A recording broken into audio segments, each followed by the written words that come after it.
this thing going. All right. There we go.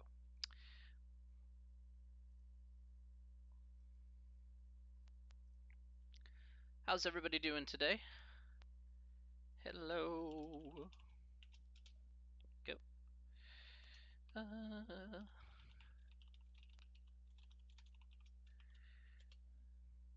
see here. Can you all hear me okay?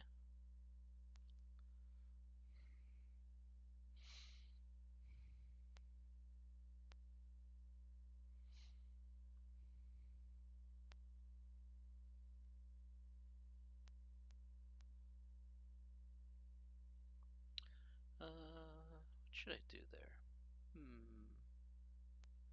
Guess I can move that around. This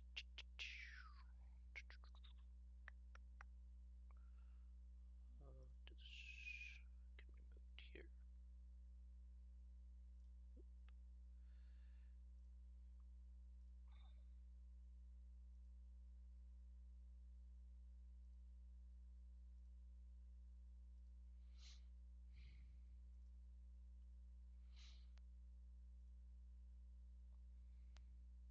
All right, there we are.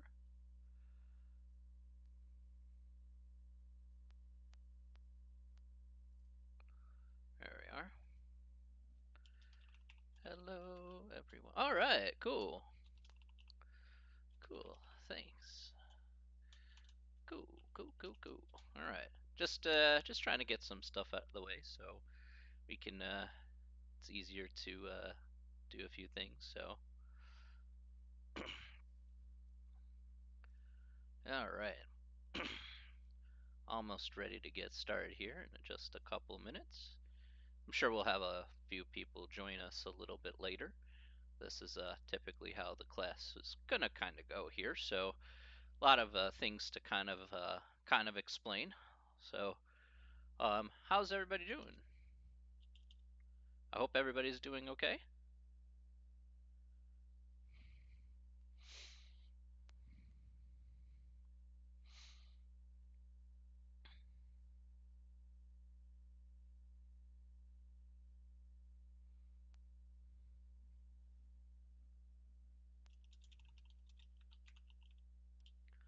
I'm doing yeah, cool. I'm doing really well. I'm doing really well. I hope you guys are. I know that this is not something everybody wanted, but I hope that we'll ease into this process here of doing some math here for the course of the semester. So we're gonna try our best here, certainly. So I don't want you to feel like very overwhelmed. We'll go ahead and we'll take things slow to a degree. It just I have some plans, of course, because evil plans is what I do because I'm a math professor. That's just only natural. Hello, how are you? Okay, that's okay. You have access. All right, so you enter your access code. Do you have the course ID? I guess I'll go through that as well. Um, so if you have your access code, that's good. You obviously have you registered yet? Just to ask.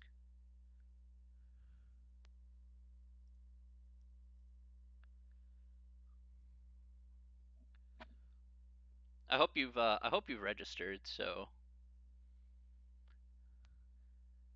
But you'll need the course ID so you can link to the course. So I'll go over that carefully there. So that way everybody's kind of on the up and up about how to register if you haven't already. So.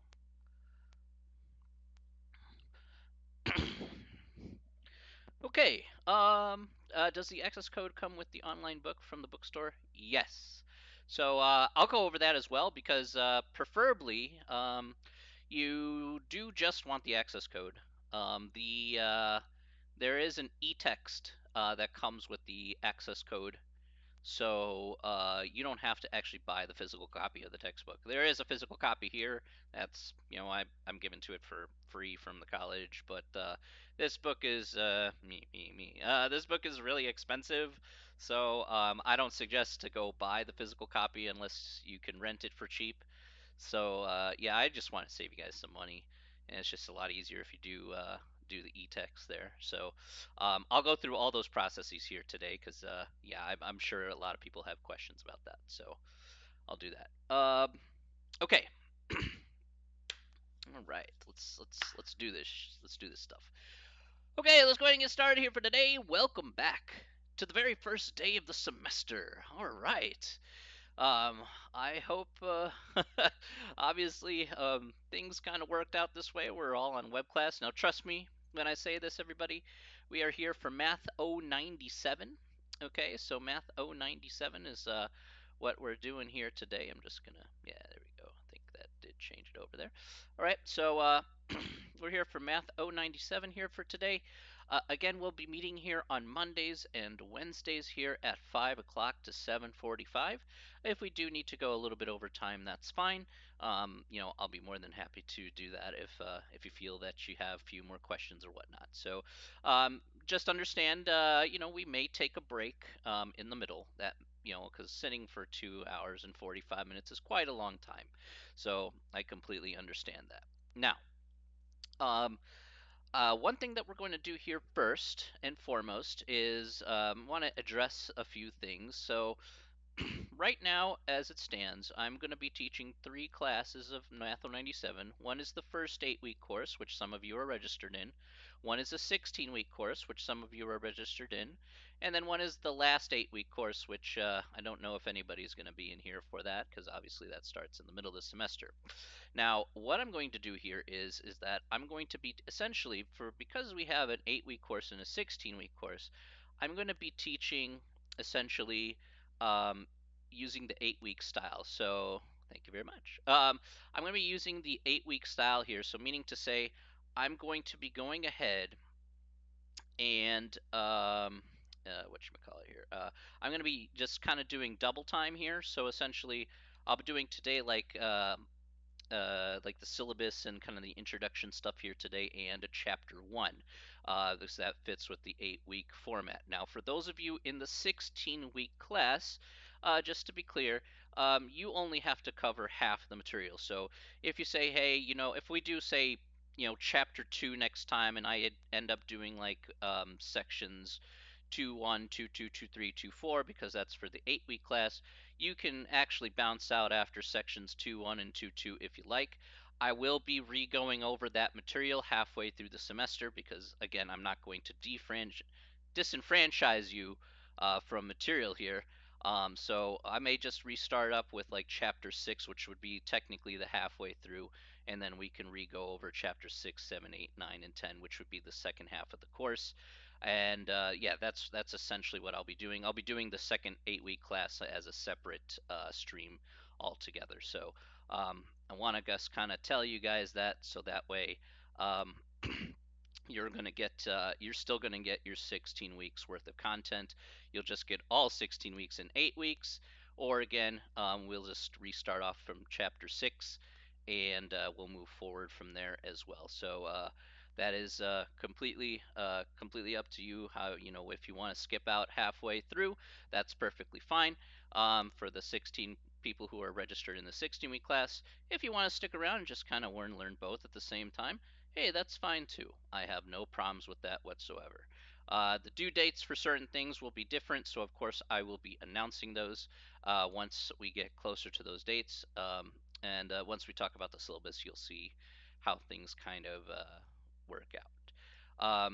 Before we formally get started here, are there any questions here so far? I will be in lectures. I'll be just taking a little bit of a pause, and you guys can go ahead and ask me questions if you like through the chat. All right. If you don't have any questions, just type no in the chat so that way I know to move on. So with that, let me just before we kind of formally get started, are there any questions any of you have?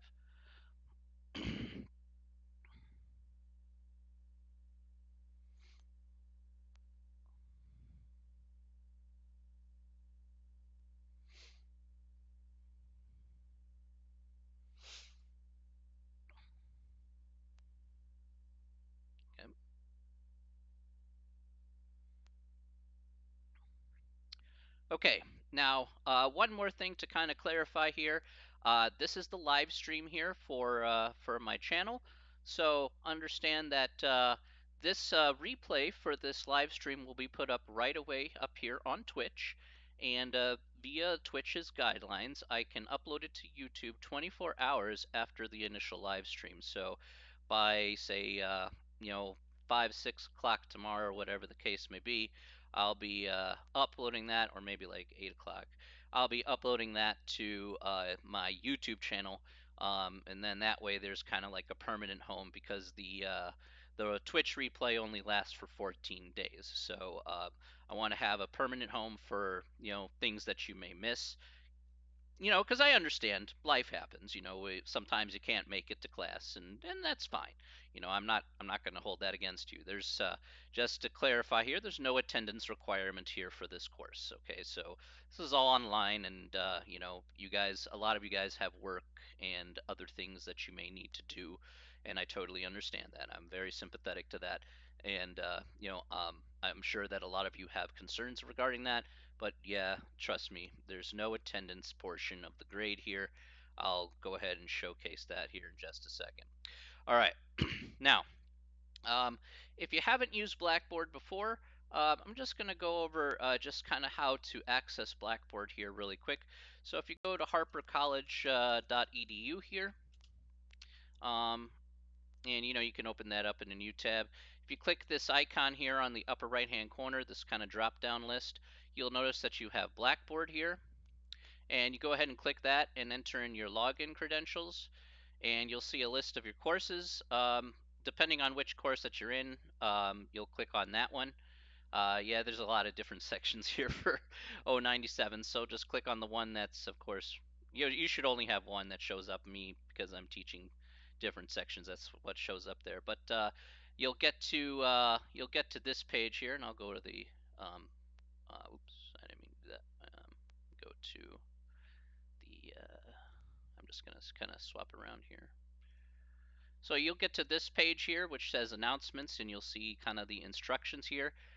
Okay, of the course, and we'll talk about this here. So again, it could be 8 weeks, 16 weeks. Again, my math lab, there's a link for that. This is the course ID that goes directly to our course. I'll describe more about that here momentarily. The link to the Twitch channel that you're currently on, and the YouTube channel, which you can also subscribe to if you would like to go through YouTube. So again, you're under no obligation to subscribe. I'm not going to be like, please link, comment, subscribe. Oh yeah, look at all that stuff. All right, so uh,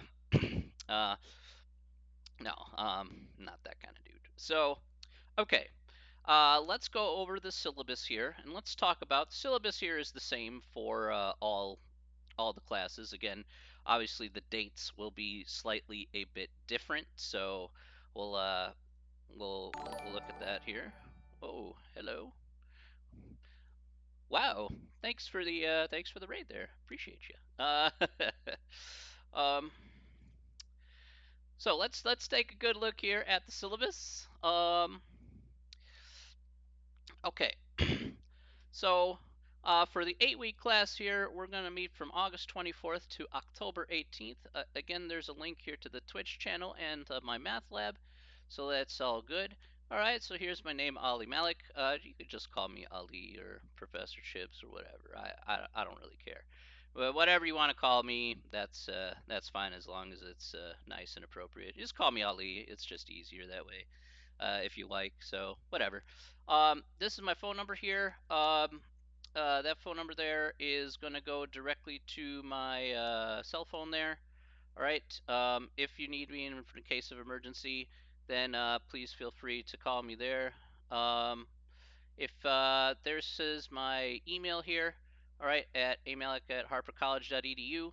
All right, so please go ahead and you could go ahead and email me there. I'll talk about another way you can contact me there.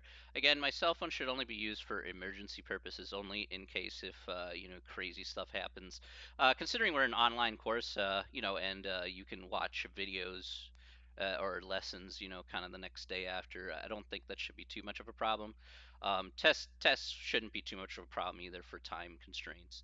So I don't like do the test like the you gotta do it the day of. Like, no, there'll be a due date for the test, so and you'll be given plenty of time at which to finish. So I will talk about that when we get there. There's course outcomes here. You can read about that. That's all great and good.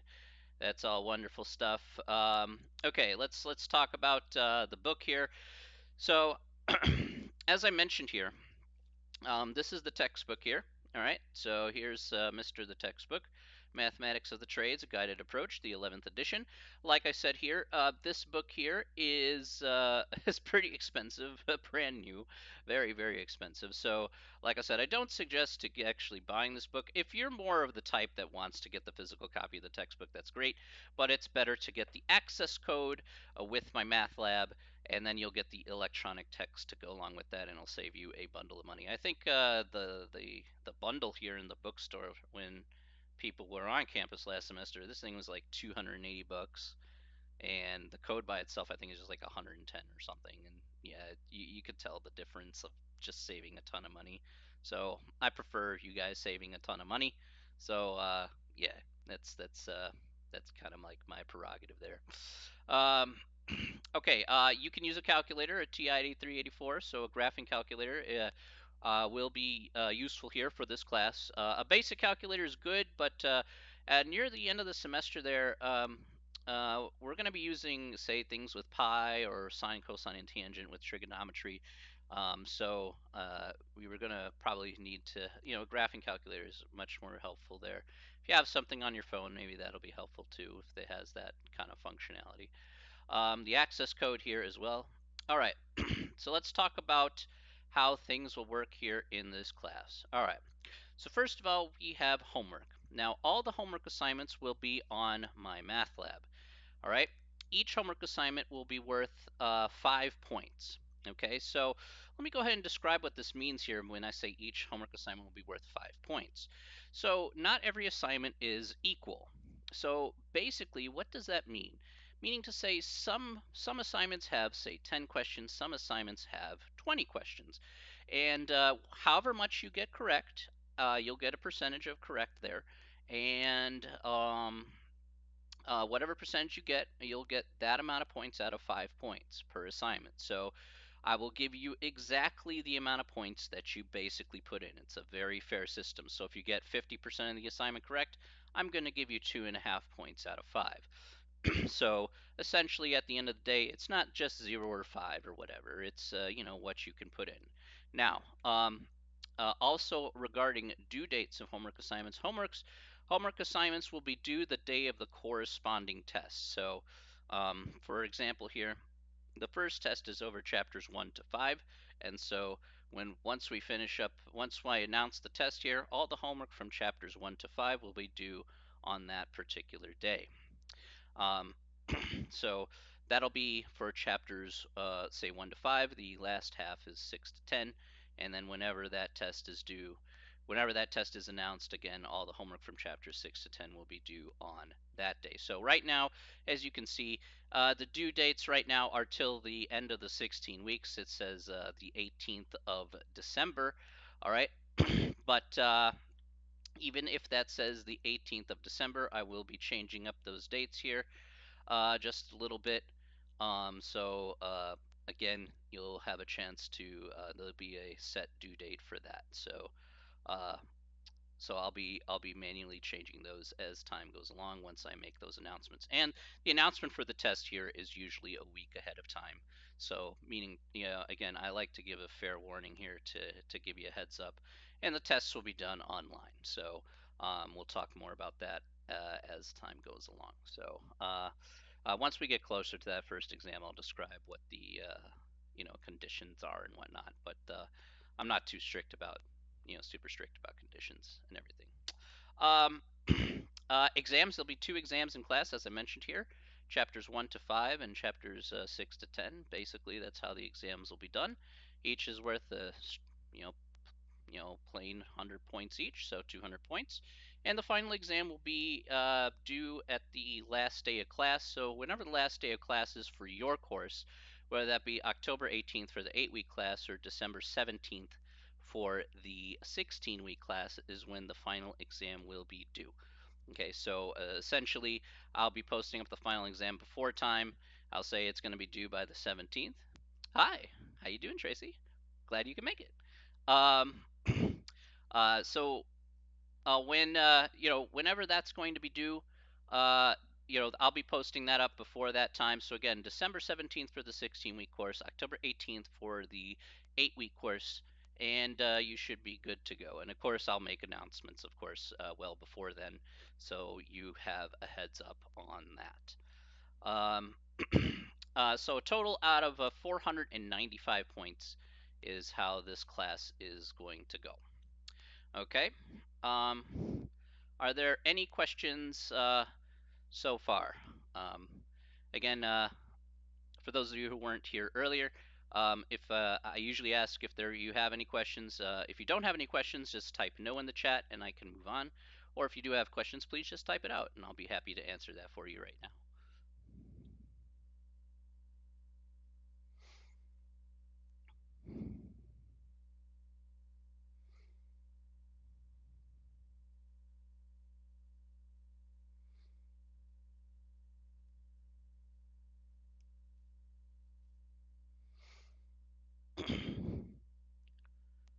What games do I play and or stream? I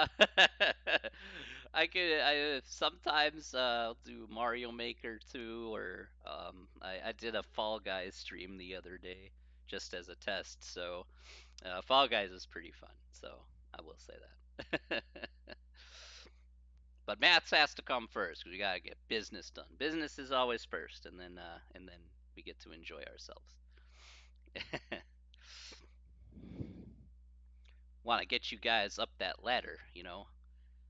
So that's very important to me.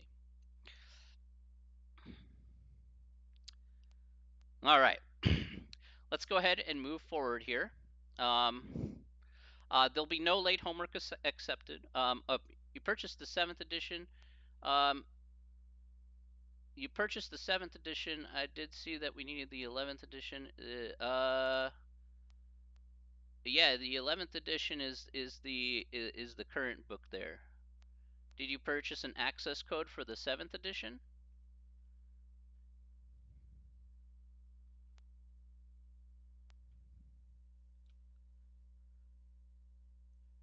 Because I wanna see if you did, then yeah, that's different.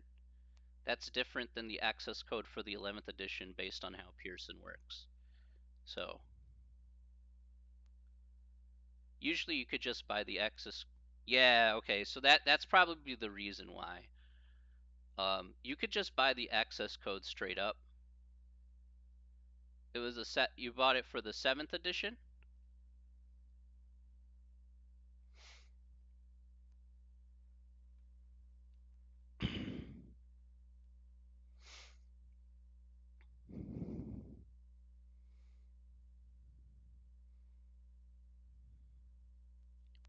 Yes, that's correct. The 11th edition here. So I'll put that back up here.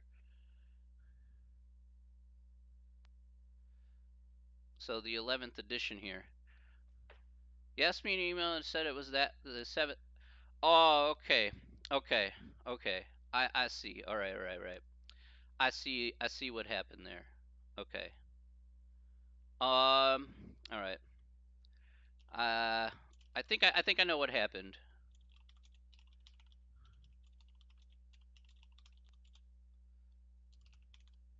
Uh, Admittingly, I probably got confused with that with my Math 101 class, which is the 7th edition of that textbook. So I may have gotten your two classes confused because I'm kind of doing both. So the 11th edition is for this class, and the 7th edition was for the other class, and that's probably where I got my wires mixed up. In either case, I don't want you to go ahead and waste money here. So what I'd like you to do here is, if you did get the 7th edition, if you could email me your name and your Harper College ID there. I'm gonna go ahead and see if I can see if you can talk to Pearson. I'll just go ahead and see if I can talk to Pearson and get you registered. Give me your email, your login, um, just your username and stuff as well, um, so we can get you put in the correct class. Because I don't want you to have to, waste money and stuff. That'd be bad. So I'll see if Pearson's gonna do it for me. So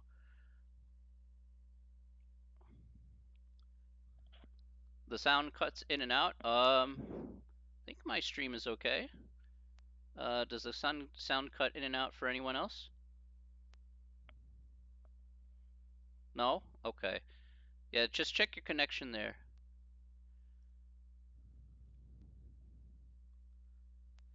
Yeah, of course, of course. No, no, no, no, no, no, no, no. You look.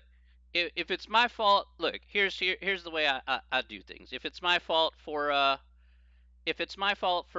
telling you bad information, I got to take responsibility for that. That's very important. So, 100%. So I'm gonna talk to Pearson. I'm gonna talk to Pearson, but you guys need to give me your username and ID. Your username on Pearson, and we'll see what we need to do there in order to get you registered for the course. You give me your full name and your username and stuff, and we'll see what we can do to get you registered for the course with the proper access ID, so access code, and the course ID there. So I'm really sorry. That's not something I would like to do. So yeah, please email me immediately, and I will see what I can do here. It may take a day or two.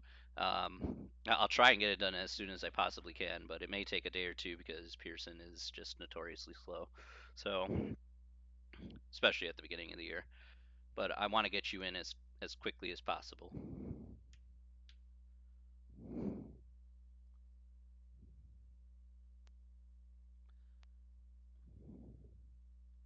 Yeah, just do it as soon as you can, so I can immediately address that. Okay. So I'll take care of it. I'll try and take care of it after class, or I don't know if Pearson's going to be open after class, but I'll be taking care of it tomorrow because I think their hours are till like 7:30 or something. But I want to take care of it ASAP because like I said, I'm not in the business of disenfranchising anybody. So I want to be sure that you're taken care of.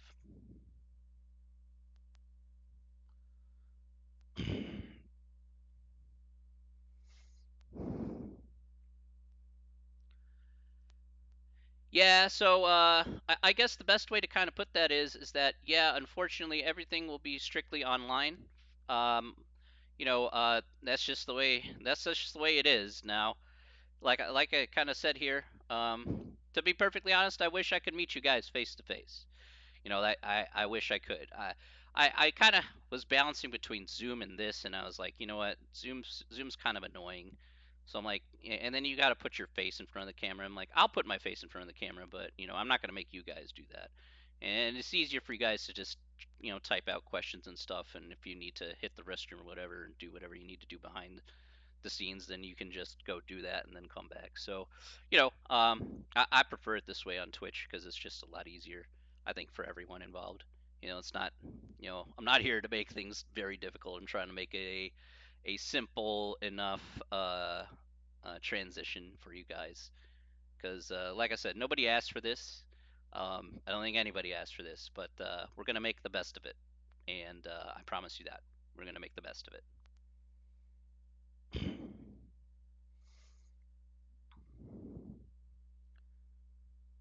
Are there any other questions you guys have before I move forward?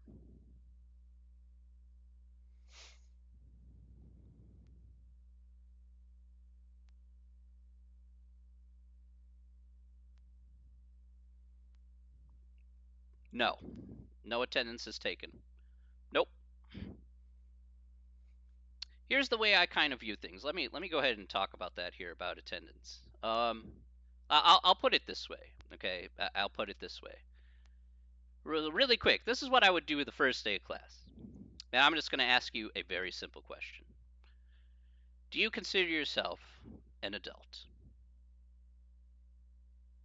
Just type yes or no in the chat. Do you consider yourself an adult?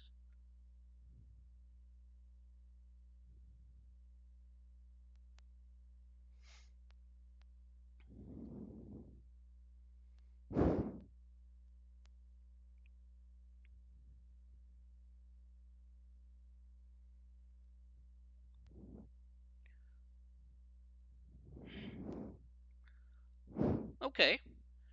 And everybody in the chat saying, yeah, I consider myself an adult, and I will 100% agree with all of you. You all are adults, and all of you can take care of yourselves and watch after yourselves. And I will treat you like an adult. You're responsible for what you do. There are consequences for not doing certain things. And I'll lay it. Of course, you already know what those consequences are. You lose points or whatever.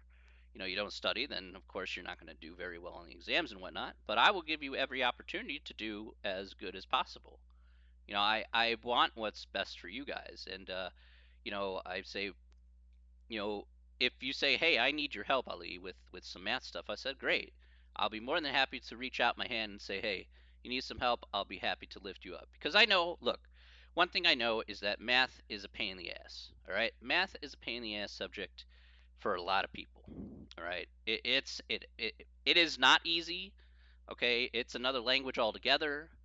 um, you may have had bad experiences with math in the past, and I can totally empathize with that. Surprisingly enough, you may not think so, but yeah, I can totally empathize with that. Um, and but I'll treat you like the responsible adult you are. If you want to get better, I'll be more than happy to help you. If you don't want to get better, if you don't want to, help yourself, then nobody can help you. Okay, if you ask me, nobody can help you if you don't want to help yourself. And I'm willing to help you, but you got to want to help yourself. You got to meet me halfway at the end of the day, because you're an adult as well. So, I want to meet you eye to eye. I'm not, I know everybody talks about, hey, you got a teacher and you got a student, and it has to be like this. And I think that's a whole load of nonsense. Said, for me, we're like this, okay? We're equals here, all right? We're all equals here. I want to treat you like an equal. I think that can be easily done here. We just talk on the level, and I want to be able to help you, because we all want to get through this. We all have goals in mind. We all have needs that we want to be fulfilled, and more importantly, this is a good stepping stone into being independent. And that's one of the most important things that I think all of us can certainly agree on, is that if this is just one stepping stone to being independent, then let's make it a good stepping stone, and hopefully we learn a little bit out of this course. One of my biggest goals here, just to let you know, is if you came in, if you walk out of this class knowing just a little bit more, it doesn't have to be a lot, just a bit more than you walked in with, then I can say I did my job. And I want to be able to help you with that. You know, if you don't want to help, you say, if you do nothing and you complain about stuff, then I'm just going to tell you the three most famous words in the English language. I'll be like, it's not my problem. So it's not my problem if you're gonna complain and stuff. If you're not doing so hot and you're not doing the work, but it is my problem if you're doing. It is going to be. I will be able to help you if you're putting forth the effort and everything like that. I'll be more than happy to put forth, put that in for you. So that's not a problem.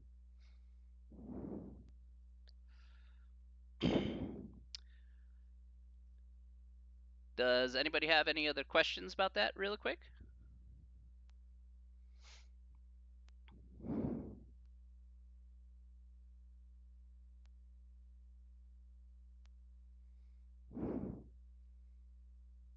Yes, I've had people fail this class because they didn't put in the work, time, and effort.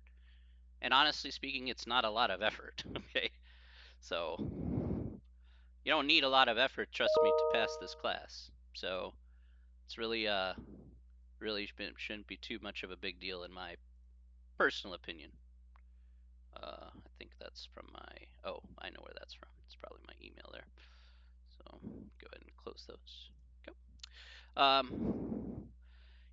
Do I want you to fail? No, of course not. I don't want you to fail. There's no reason for you to fail. I have no desire to want you to fail. All right, that's not the point. The point is not to be some narcissistic teacher and say, "Oh man, you know what? I'm a math professor and I'm gonna try and make the normal distribution curve that kind of looks like this, and I'll make sure that all of part of you fail. Yeah, that's what I want to do. I mean, I could be evil, but man, that requires effort. All right, there's more effort to being evil than there is just doing the right thing. So, um, I don't want to do it. I'm too lazy for that.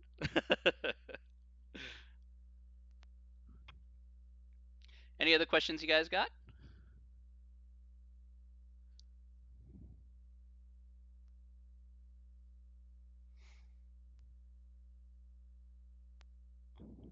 No. All right. Cool, cool. Okay. Now, let's go ahead and talk about another thing here besides the. Let me go back to the syllabus here. If there's anything else in the syllabus that I want. So attendance, yeah, I did, yada. Okay, my math lab. We'll talk about that in a second. All right, academic dishonesty. Don't cheat. All right, we're equal opportunity. ADS, if you are ADS of any type, I probably did receive an email in regards to that.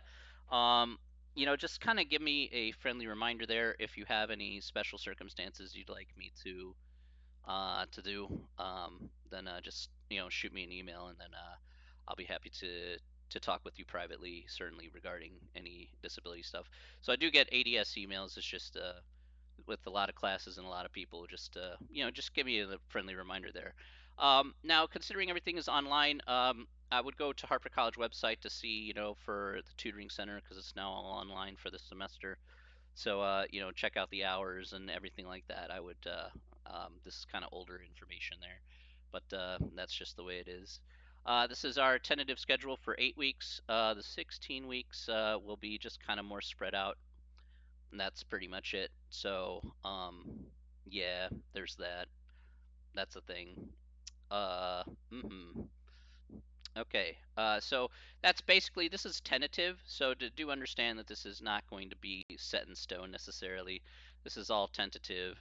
Like I said, my goal is to basically do this, just work ahead, essentially. So, because there's a lot to do in those 8 weeks, or even in the 16 weeks, there's still plenty to do and plenty to talk about. So, no question about that. All right.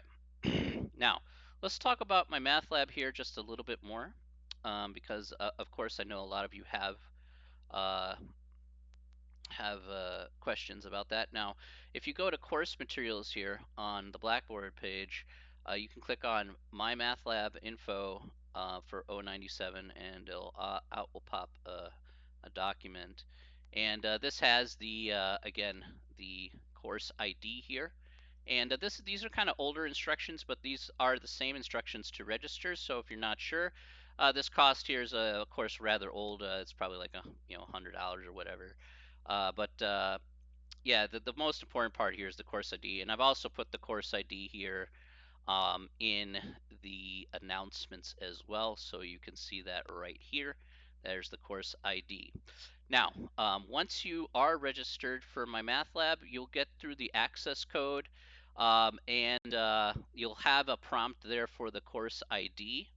So I'm going to go to mymathlab.com. I'm going to kind of do this off screen here. So you go to mymathlab.com, you'll come up to this screen right here. You'll click on sign in, and I'm already signed in. You'll log in with your credentials, whatever they may be. Now, I have multiple courses on here. You may have multiple courses depending on what classes that you're taking. But we're going to go ahead and click on Math 097. Okay, and you'll come up to this page right here. Okay, now I have a few more things associated with this, but that's okay. Over on the left-hand side, you can see the e-text here. So you can click on the e-text, and it'll take you to an electronic version of the e-text. If you click that link, it says e-text. So we'll go ahead and go to the e-text here. It may take a little time to load, but again,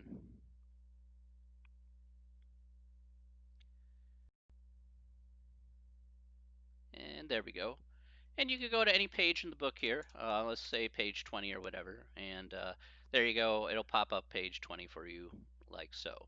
Now, a lot of the examples here in the textbook we will be using here. All right. Because it does showcase a lot of things that I want to talk about here. Like you'll see what I'm talking about here today when it comes to um, kind of what the focus really is about the course. So really the course here is just kind of like skimming the surface level of a lot of different concepts, but we want to actually be able to use it in an application. So one of the reasons why I love this class so much is because there's a lot of practicality behind it, as opposed to being saying, oh yeah, here's some factoring, go do stuff, and then you don't have any use for it. So no, for a lot of people math should be useful, and depending on what you're going to be doing. So I like the practicality side behind this class, and we're going to want to actually gear toward that more than just kind of like the base concept by itself.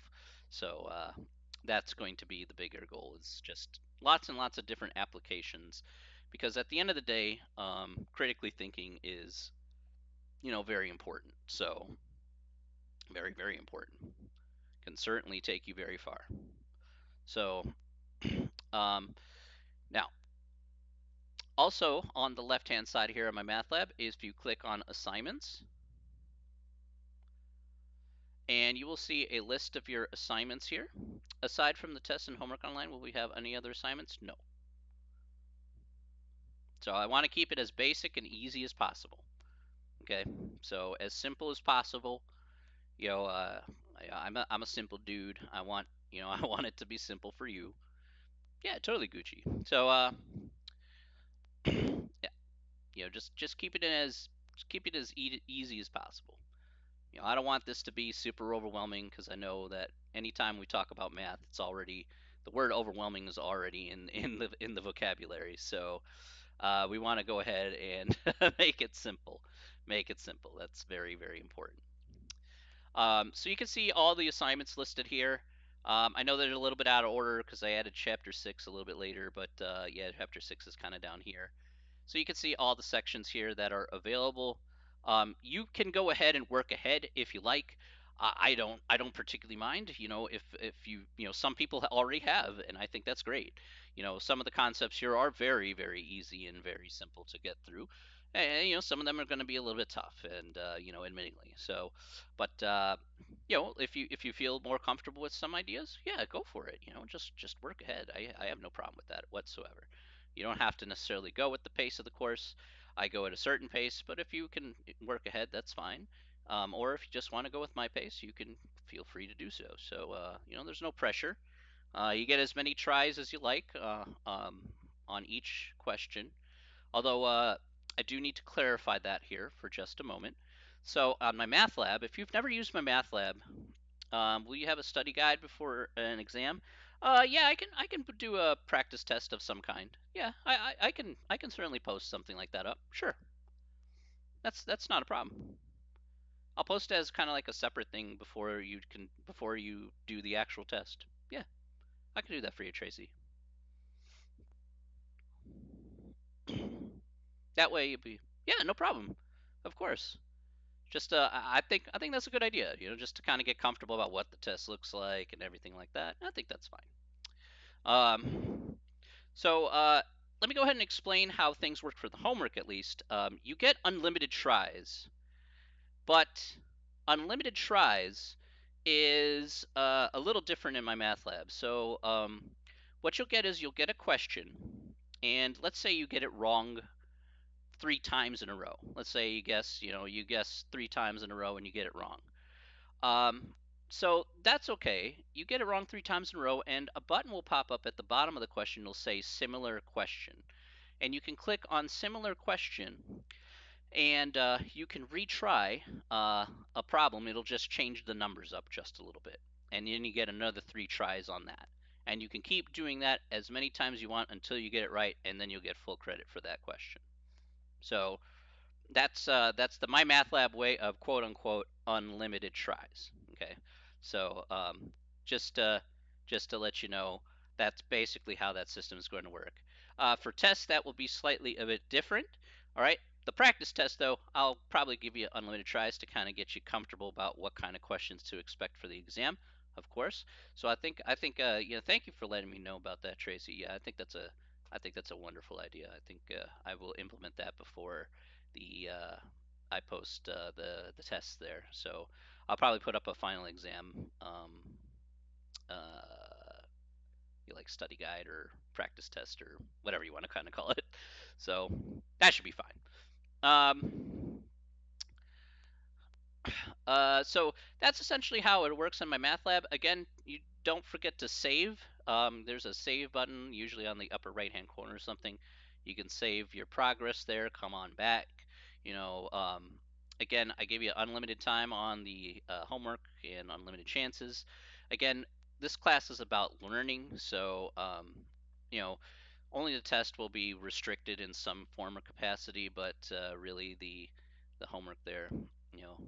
Do I add any extra credit problems during exams? Um, I mean, if we were doing a paper-based test, yeah, I guess. Unfortunately, I know what kind of extra credit question I could ask you guys, but I'll uh, I'll save that for later. Nudge, nudge, wink, wink.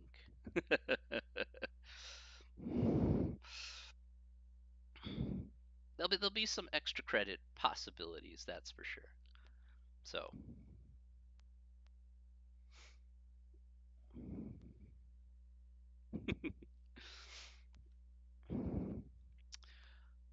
okay, so that's basically how my math lab will work.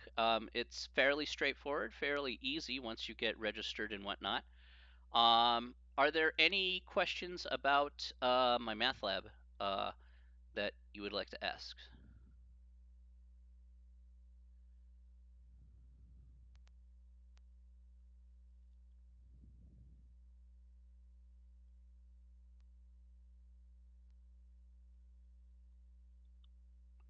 Again, you can go ahead and type no in the chat if you have no questions. What day is homework due? Homework will be due the day of the corresponding test. So once I announce the test, then the sections that are covered for that test will be due on that day.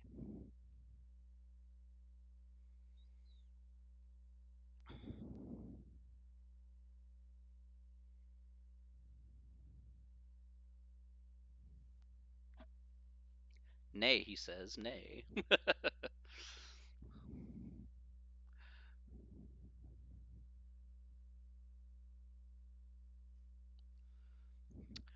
Okay. Alrighty. So that pretty much is an overview there. Now, I do have just a couple more things. I know there's kind of a lot to cover here today since everything's kind of online. All right. Um, Now, a couple more, one more thing I do want to talk about here is the discussion board. So if you click on the discussion board there, there you can see you can do, again, some people have done introductions here. So if you'd like to introduce yourself to the rest of the class, just kind of get to know each other, or if you guys want to plan some study groups or whatever you want to do outside of class, there's a nice way to introduce each other. If you'd like to ask me questions, there is a discussion board for that. You see all math questions there. So if you want to ask me any math question, let's say you're having tough time with a particular concept or whatever, feel free to post that into the all math questions discussion board, and then I will answer that discussion post here within 24 hours, okay, of you posting it. So I'll be checking that back on that every day, so I can, kind of properly acknowledge your questions. I know some concepts can be fairly difficult, so hopefully I can answer that to the best of my ability to help you as much as I can. And then there's one last board here. There's the anything else board. You can put anything you want. You can put memes or whatever you want, just as long as the language is clean and friendly. Then I'm cool with that. You can put like math memes. You can put in like oh, whatever memes. Just keep it clean and friendly. No politics or anything like that, please. So but if you want to talk about whatever, feel free to talk about whatever. So it's all good. Yeah. So that is about that. I'll be creating a grade book at some point to kind of keep you updated with your grades. Obviously, that's not going to be really relevant right now since we just got started. But yeah, updating the gradebook there, and then posting your grades so you can keep yourself up to date once the first test kind of rolls around.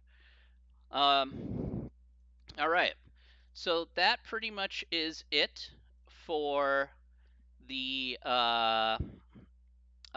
syllabus there. Okay, and Blackboard. Are there any questions about anything at all over anything that I've talked about here so far?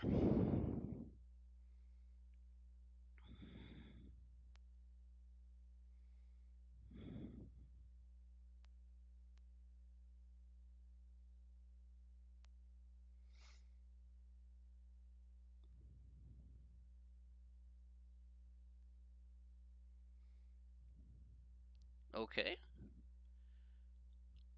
I just hope I'm making things clear, that's all. Sometimes I know I can tend to ramble on for quite a while, so I don't want to be like that guy.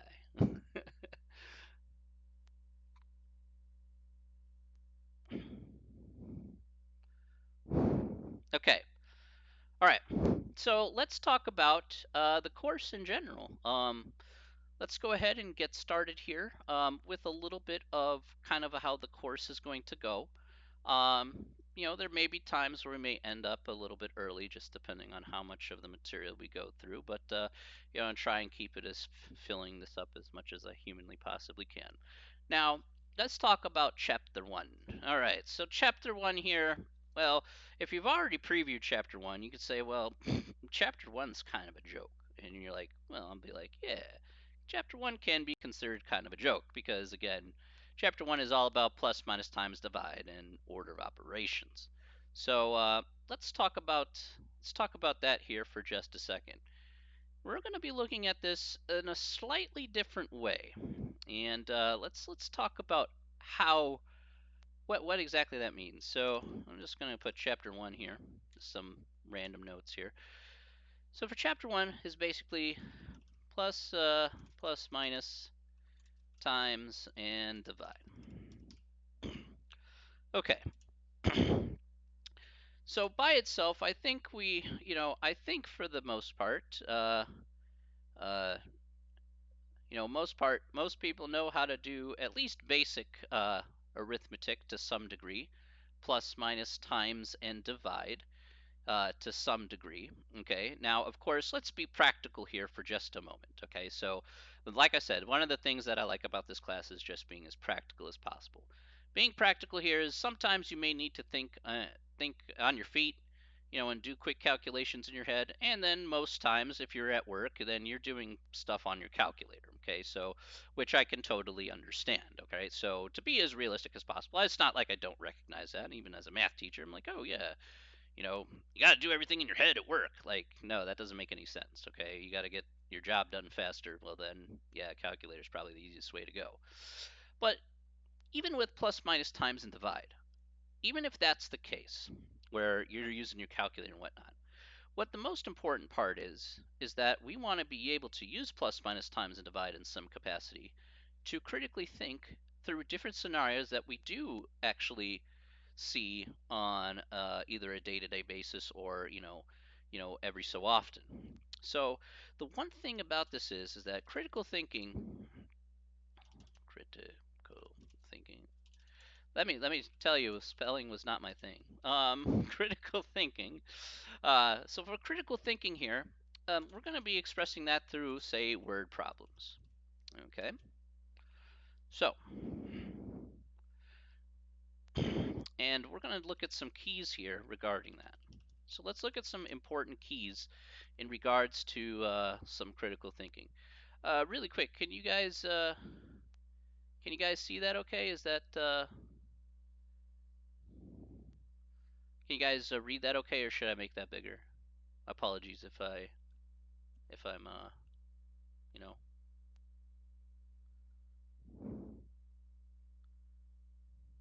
Yeah, you guys can see that, or you want me to make that bigger? That was good.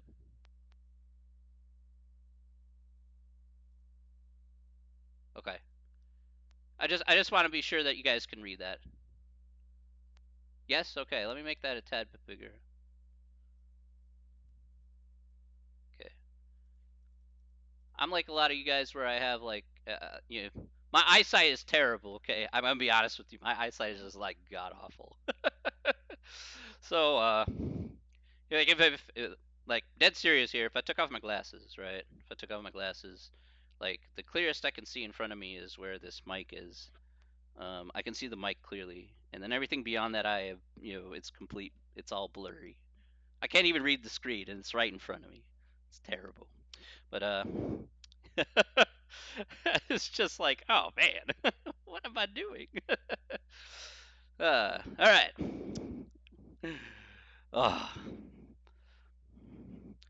So I don't know if you guys do the same thing too. If you have that issue, is that I what I do is because you can lose your glasses at any moment in time, I kind of memorize the layout of the room, and then basically you kind of like do all the Velma from Scooby Doo thing, and then you kind of pat around for your glasses if you kind of accidentally drop it and stuff.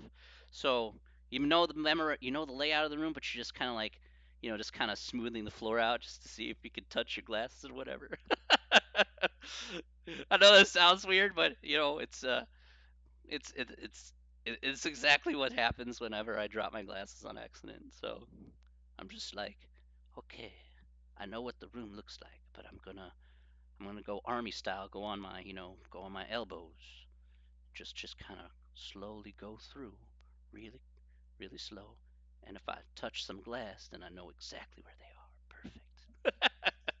Perfect. Something like that. Uh,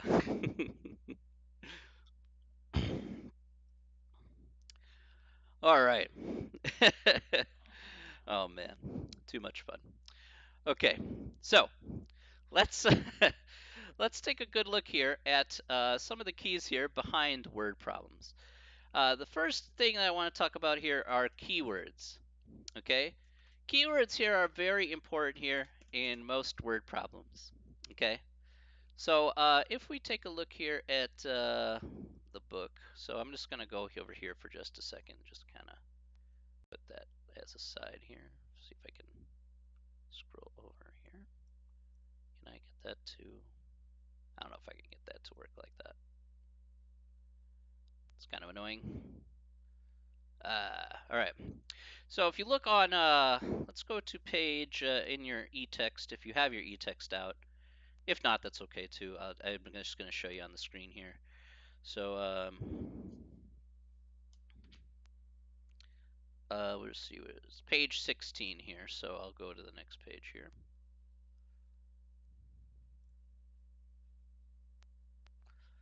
Okay, so there you can see practical applications. All right. So let's take a good look here at, say, this word problem right here. It says, oh, sorry, thought that would zoom in, but it did not. Let me make that bigger. Can I make that big?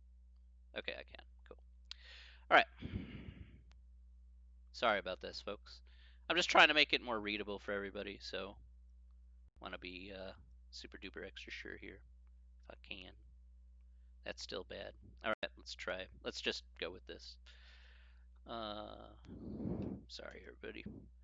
Working out the kinks. I'm only one man. I have a one-man job. All right. So it says, in setting up his latest wiring job, an electrician cut the following lengths of wire. And there you see some following lengths of wire. Find the total length of wire used. Okay. Now by itself, oh, right on, man. Welcome. Um, so in setting up his latest wiring job, an electrician cut the following lengths of wire. So these are the lengths of wire here. Find the total length of wire used. Okay, now by itself, this question is not that hard, okay? But let's talk about the, the details here. The devil's always in the details when it comes to critical thinking. And although this is a simple problem, this does highlight some very, very important things that we're going to stress on for the remainder of the semester. So let's talk about that right now. Now, in this particular problem here, what would be a good keyword to tell you what to do in terms of calculating this particular word problem?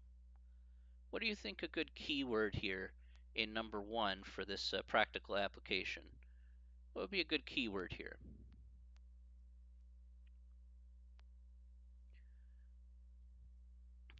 Okay, that's correct. Total. And what would total tell you?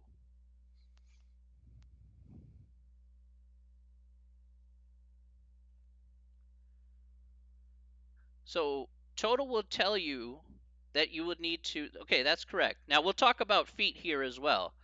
ATEP. We're gonna talk about that as well.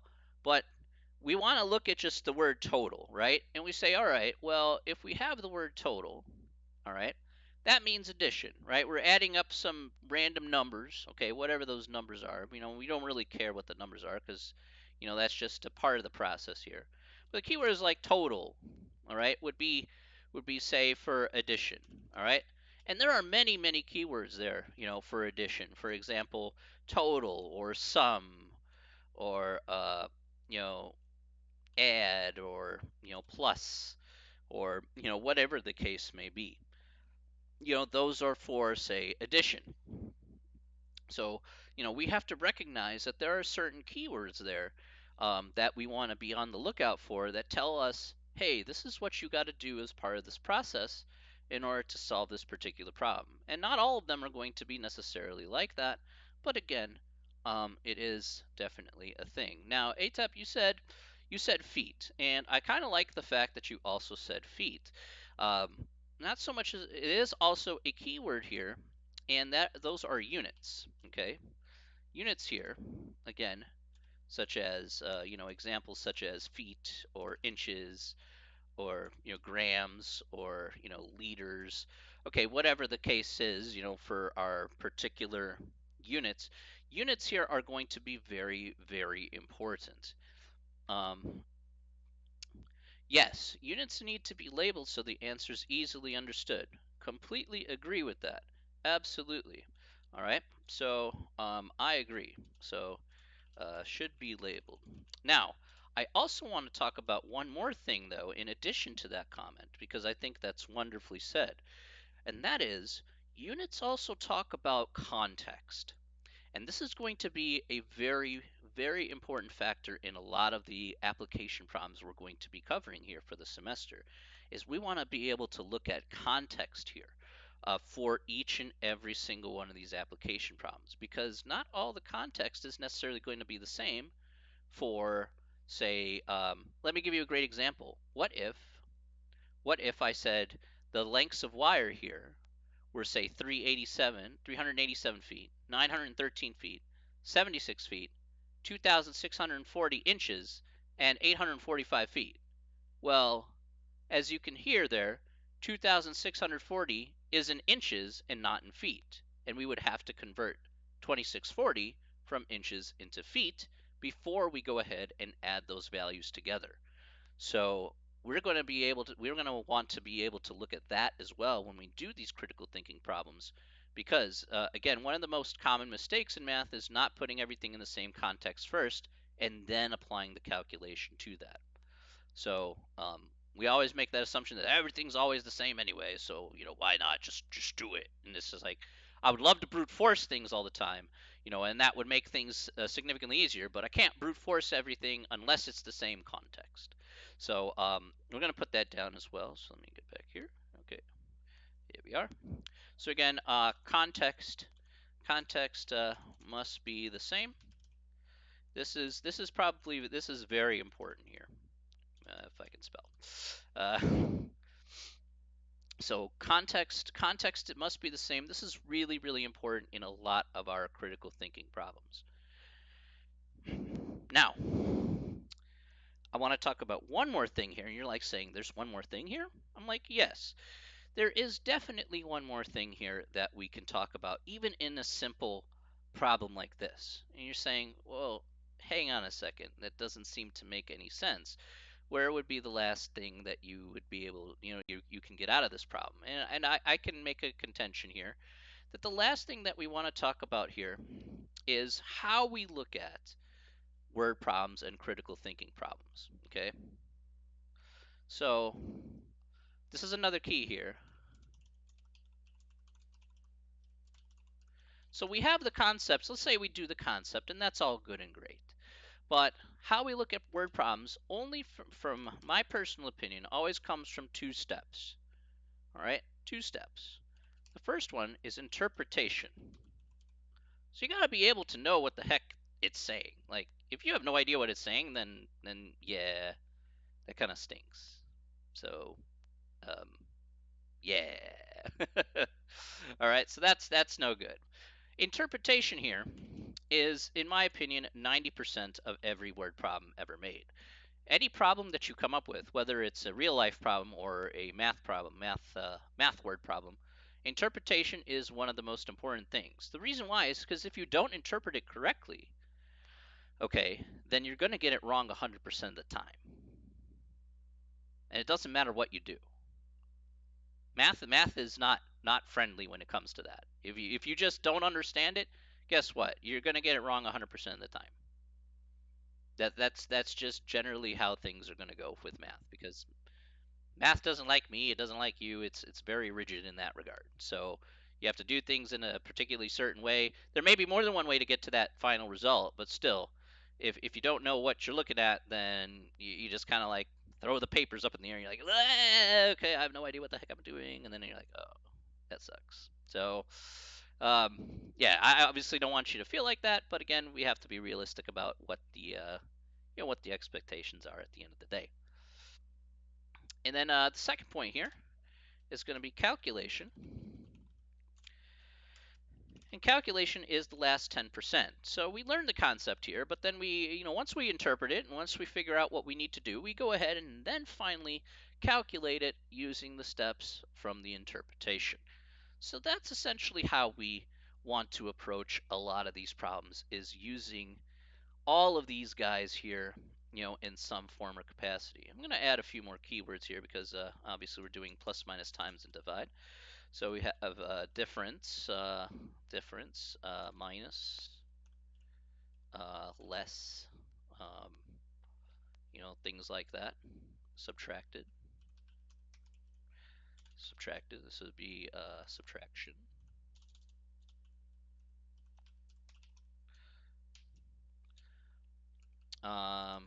We can look at product times multiply.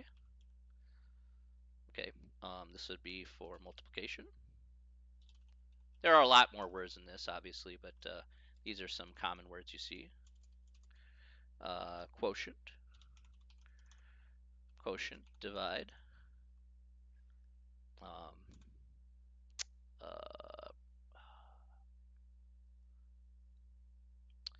what would be one more word off the top of my head? Quotient, divide, or mm, mm, drawing a blank there.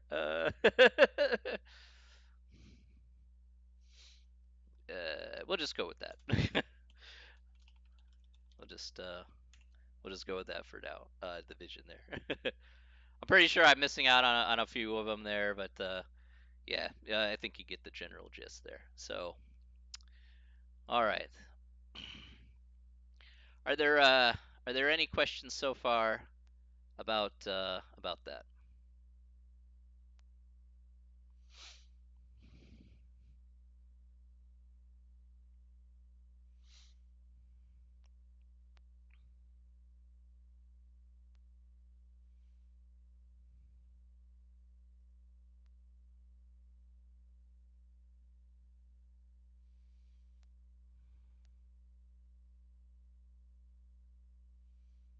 Okay. Everybody seems okay. That's good. Okay.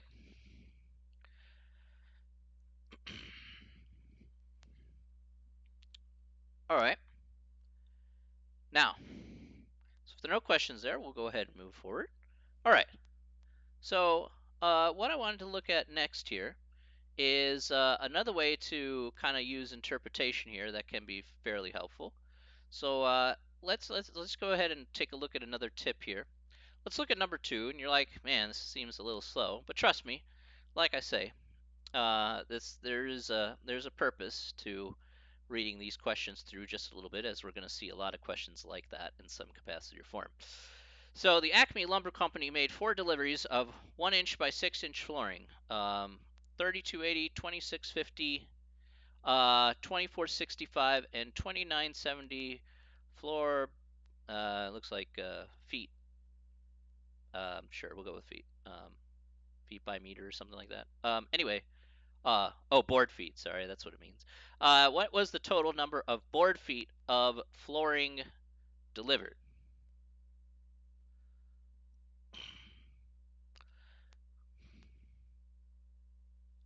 Yeah, of course, we could do practice problems together. That's what we'll be doing here in terms of application questions and whatever. That's perfectly fine. Absolutely. That's I'm here to guide you through some of these questions here. So absolutely.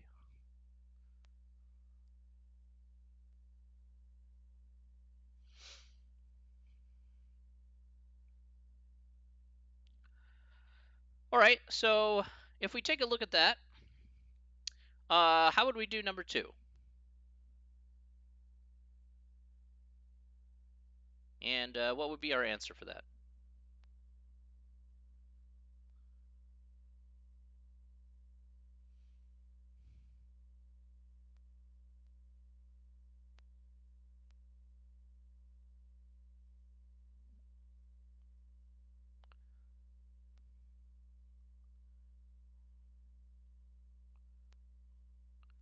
So how do you think we could do number two here for this question? What should we do?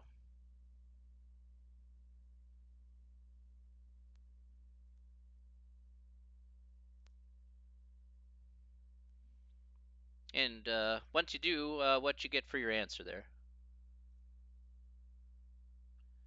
Just let me know there. Hey, hey.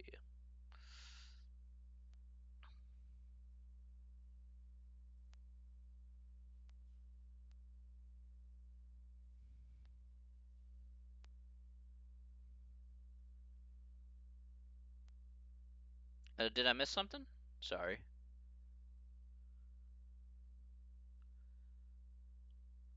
So I made 4 deliveries. Got again, these are your guys. All right. So what would you do here? So you add them all together. Okay. So very good.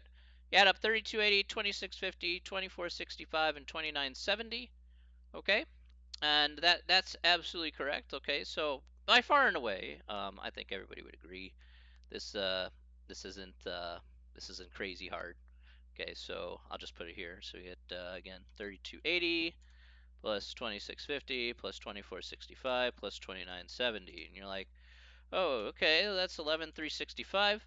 Again, you can feel free to use the calculator for that. I don't mind whatsoever. Okay, so calculator's just fine. Again, just keep it as realistic as possible. Now, you're probably saying, well, why would you even put this problem here of 11,365 board feet? That was so easy. Okay, that's so incredibly boring. And be like, yeah, all right, that's fair. But there is one part of this that you have to be careful about in certain problems. So I want to talk about that here in this problem as well. I want you to take a look here. Oftentimes, when you read a word problem or you're trying to interpret a word problem, say a critical thinking problem, you look at this and you say 1 inch by 6 inch flooring, and you're like, you have this idea in mathematics for whatever reason. We all have this idea. It's like we want to be able to apply every number that we see in a word problem somewhere in the middle of the problem, and that's just not true. Okay, that's just not true. So if we see 1 inch by 6 inches, okay, a 1 inch by 6 inch flooring has absolutely nothing to do with the rest of the problem. It has nothing to do with the rest of the problem. It's just a red herring, all right? And that can throw you off in the problem. That can be fairly difficult to deal with. And there are problems that are like that where they just kind of throw in this random 1 inch by 6 inch. I could call that 3 inches by 15 inches, whatever, and that would be the same. That would be the same answer no matter what. So it doesn't matter at the end of the day. Okay, so one thing that I do want to actually kind of stress on here is that while it again the problem itself is easy, no question about it, but we have to look out look out for information that is not relevant to the problem. Okay, this is really, really important. It's one of the trickiest parts here, but again, we talk about 1 inch by 8, what, 1 by 6 or whatever. Yeah, who cares about that? That doesn't have anything to do with the problem. All right, so um, that's one thing that we have to be extra vigilant about when we do these word problems, is just looking at those. Okay, so like I said here, we're not doing crazy things here. Okay, we're just doing things that again are practical, but we also have to be careful as well to see if the information presented to us is even relevant as part of the calculation. Don't always try and force every number that you see there in a word problem into the calculation itself. It may not be relevant whatsoever. So again, just just keeping you on your toes there. All right. Are there any questions here so far?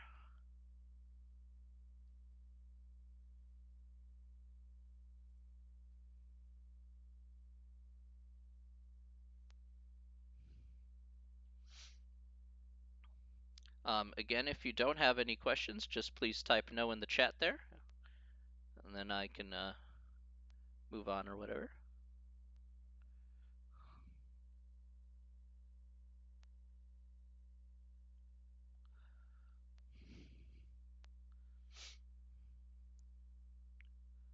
Okay.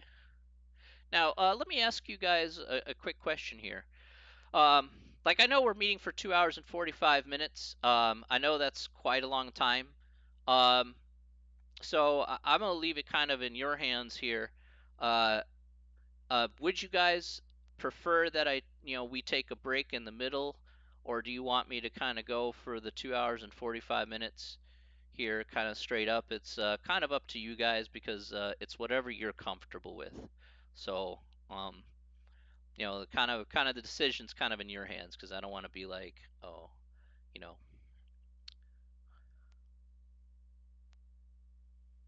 no break. Okay.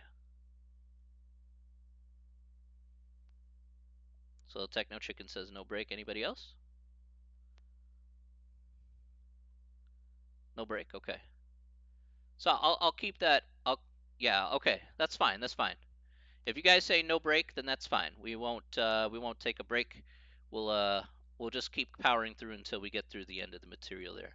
So um, yeah, that's perfectly fine. If we're not here for the full amount of time, it is what it is. But I have a set amount of material, and I want to be sure that the pace is good for you guys. So you know that's what's most important. It's not about me; it's about you. So go ahead and take a swig of water though, because it gets hot in this.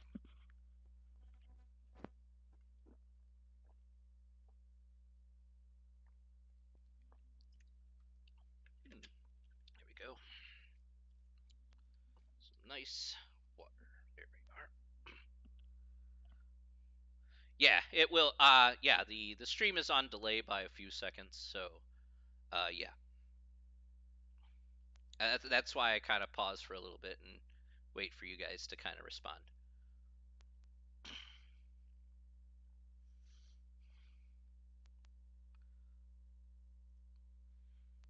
Yeah, so there's like a delay of like maybe 4 seconds, more than likely. Oof. Hello. All right. Can we do a quick recap of everything from the beginning? Uh, quick recap. Okay, so quick recap. Go to Blackboard. I guess what else can I say here? Go to Blackboard. Um, go to course materials. You can read up on the syllabus there. Um, you can also check out the discussion board where you can ask me questions. Check out the course materials about how to register from my math lab. And again, I would just read over each thing carefully. You're here on the Twitch page, so I'm really happy to see that. Again, just follow me here on Twitch, and get yourself registered for my math lab there. And again, if you have any questions, feel free to email me. My email is on the syllabus at email@harpercollege.edu. So please feel free to kind of, feel free to kind of email me if you have any other questions, and I'll help you out there. Okay. I can't go through everything, but again, that's where I can direct you to see kind of the information there and have you read it over.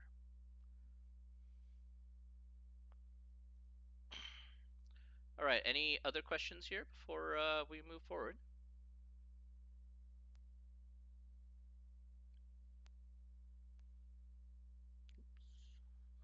Okay. All right. There we go. Need to go here. There we go. Okay. Let's go to the next part here. And we're going to go to, I think most people are pretty fine with plus and minus, plus and stuff. So here you can see a lot of different types of, things that, here we can see a lot of different types of things you can see here. It's really not too hard. Okay. You just have to be able to interpret it. And these things are very, very straightforward. So occasionally you're going to get formulas that look like this. Okay, so here are formulas. You just kind of plug and chug into the formulas. We're going to talk about more formulas here a little bit later on. So they kind of introduce it here with the electronic stuff. But like I said, we'll see more about formulas here later on and how that'll go. So many of these things here in for this first chapter, really not too hard. Again, very straightforward considering you're just working with one operator. It's it's a thing. All right. Now I'm gonna go ahead and move forward here to the subtraction portion of the program. So I'm gonna go to, where is that here? 27. Okay. All right.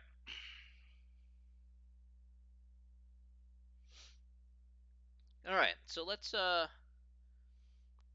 take a good look here at let's see which one would be the best here. Yep, here we go.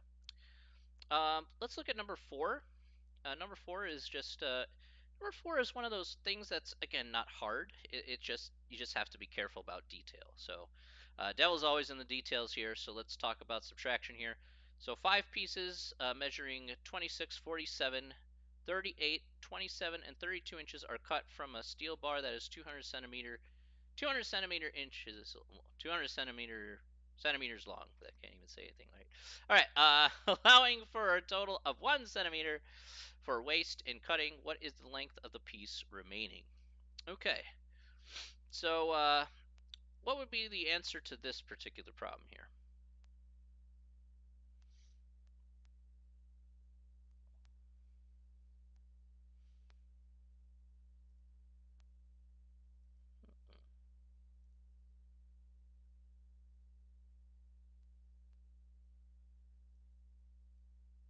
Oh, there we go. It's actually better.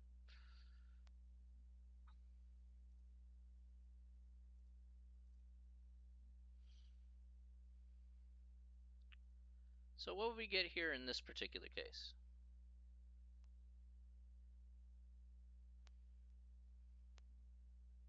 We're at number 4 here. There we go.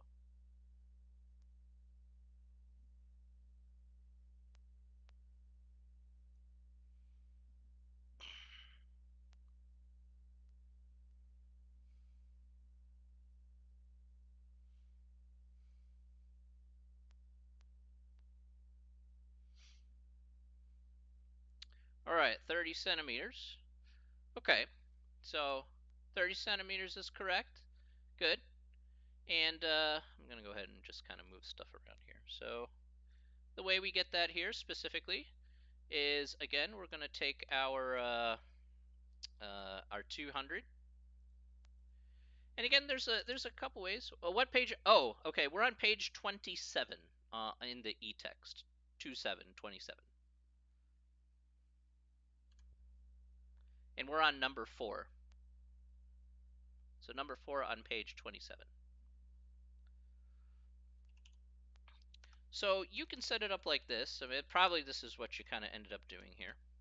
You know, you did 200 minus 26 minus 47 minus 38 minus 27 minus 32, and then maybe you subtracted the other 1 from that, okay, because you had 1 inch for waist, 1 centimeter, pardon me, for waist, and you ended up with a 30 centimeters, okay? So again,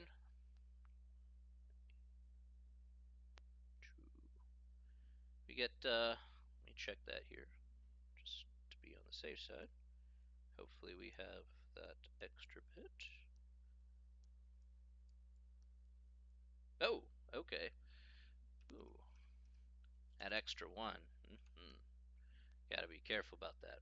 And get 29. Aha, all right. I mean, I gotta be extra careful. So I want you to take a look here. You probably did everything right. You got rid of the first, yeah. So we have to subtract the 1 because the 1 here was waste from, so if we subtract the 1 here, the 1 here was considered waste for the cutting process. So unfortunately we also lost the 1 there. So we actually get 29 centimeters there. So that 1 does play a role here in this particular case because you can see the context here says it's waste in cutting. So now another way to interpret this particular problem here is you could also consider doing it this way. You could take 200. Hey, that's okay. Hey, look. Look, you don't have to feel bad. Hey, that's what we're here to do. We're here to take a look at different ways to solve different types of problems. So don't worry if you get it right or wrong. It's just a matter of, hey, if we're here to learn together. That's about it. So nothing too crazy. I promise you that. All right. Okay. So let's take a look here. We got 200 minus 26, and what you can do here is you can actually add all these guys together because this is the sum of all the cuts that we made plus the waste, and then you'll still end up with the same value here. So there's 2 ways you can actually do this. You like 200 minus the sum of all the cuts, or 200 minus each individual cut plus minus the waste there, and we'll end up at the same result. So there's my point here is that there, in a lot of problems, there may be multiple ways to get down to the same result. So that's another key here. It doesn't mean that there are all of the time, but there may be um, maybe multiple ways to get to the same result. Doesn't always occur for every type of problem, but you know, I want you to understand one thing. What I present to you here in this class may not be the way that you're comfortable with, and that's okay. As long as my way is getting to that answer, and if that's consistent, then that's a valid method. If you have a different way of getting to that answer and it's consistent as well, then use that method. Okay, so I'm not going to criticize you guys and saying, well, he did it this way and I do it that way. But if they're both consistent, then in my eyes, they're both equal. I happen to do it one way, but it doesn't make it the way. Okay, that's one thing you need to understand is that I know some teachers maybe in the past always told you this is the way to do something. But if there's some other way to do it and you do it in the same consistent process, then who cares, right? You want to be able to do it in a way that you're comfortable with and that is consistent. That's the bigger key. Is it consistent? You get the same consistent results. Okay, fine. I don't know why other people complain it's not done this way. It's like, who cares, It's a complete waste of breath. So, you should be able to do it your way as long as you can consistently get the same results that I do. Cool, I'm down with that. All right.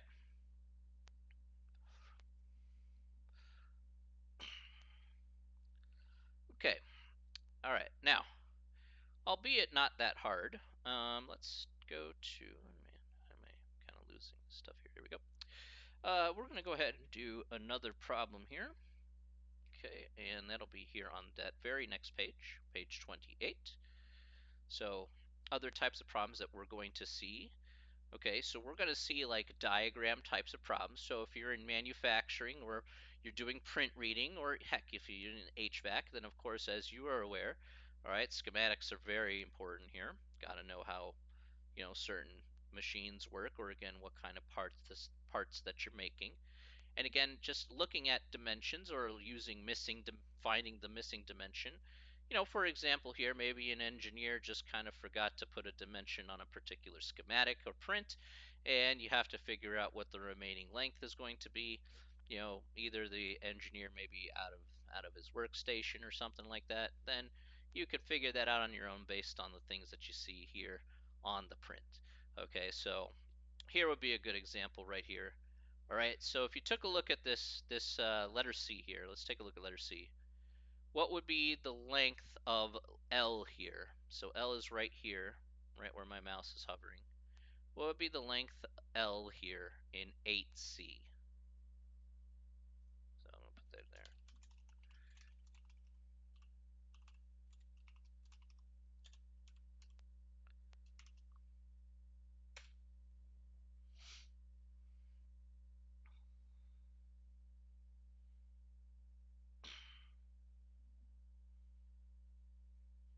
Yeah, that's correct, right? So not too hard. Again, as you can see here, yep, 4 inches. Everybody's got that. So again, as you see there, the total length here is 4, and then you have 8 and 2 here respectively. You just go ahead and subtract off that 10, right? So we have 14 minus 8 minus 2. Again, exactly correct. Everybody is spot on. 4 inches, easy peasy, lemon squeezy. So we'll be looking at we'll be looking at things like that, for example, and you know, not crazy hard here, but again, diagrams and schematics are definitely going to be a thing that we'll be using quite a bit. Okay. None of that is important, so let's move on here. All right, so 1, 3 here is multiplication, so let's just quickly go over multiplication here. Multiplication here, and again, we're not doing anything too hard here, but I'm going to go to page 39, so 39, 39. So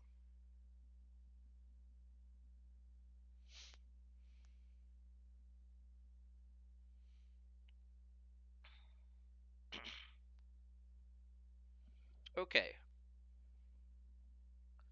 so I want to take a look at a particular question here, and let's go ahead and see how we can solve for this. It's again not too hard. Okay, so let's take a look here at number 13.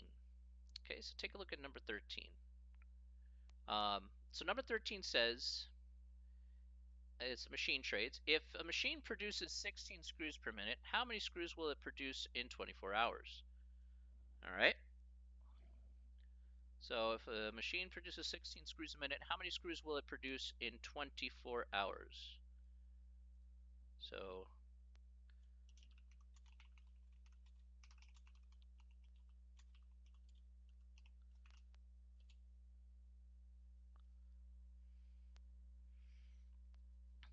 um they might actually already have the units for you in certain problems. So 23,040. All right, how did we get that?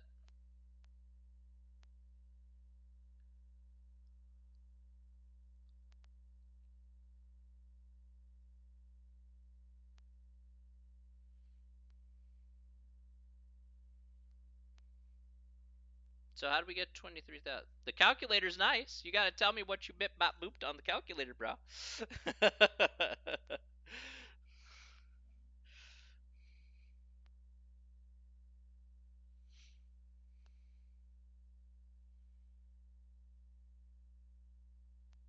Okay. Okay, that's right. Okay, very good. Okay, so couple of things here. Again, you got to keep an eagle eye here. One of the things people kind of, there's a trap a lot of people fall underneath is typically they look at this and they're like, oh, it's 16 times 24, and the answer is no, it's not. It's not that. No, no. Again, because it's 16 screws per minute, not per hour, right? So we have to say, okay, well, there's 16 screws per minute, but since we want to produce 24 hours, we have to multiply by 60, and then multiply that by 24 to figure out how many minutes there are in a 24-hour day. And that indeed will get us the answer here of 23,040 screws. Yeah. Yeah. So, yes. Not directly after, 24 hours later. Those are per the Twitch guidelines. So, I'll be posting this 24 hours after this initial broadcast.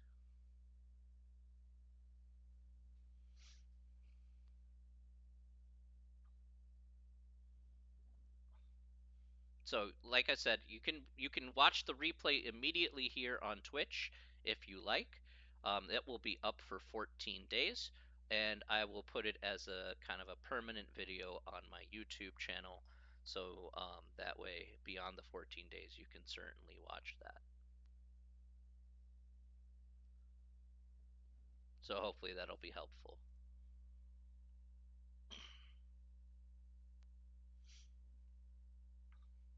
All right.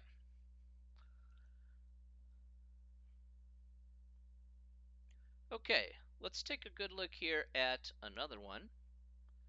All right. So let's look at, let's see here. Yeah, no problem. Happy I could help.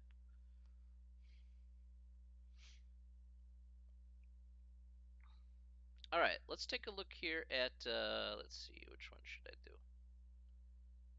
All right, let's do this one here because it has a couple of has one important thing. Let's look at 18. So according to the EPA rating, the average gas mileage for a certain car is expected to be 24 miles per gallon. How many total miles can be expected from a 16-gallon tank?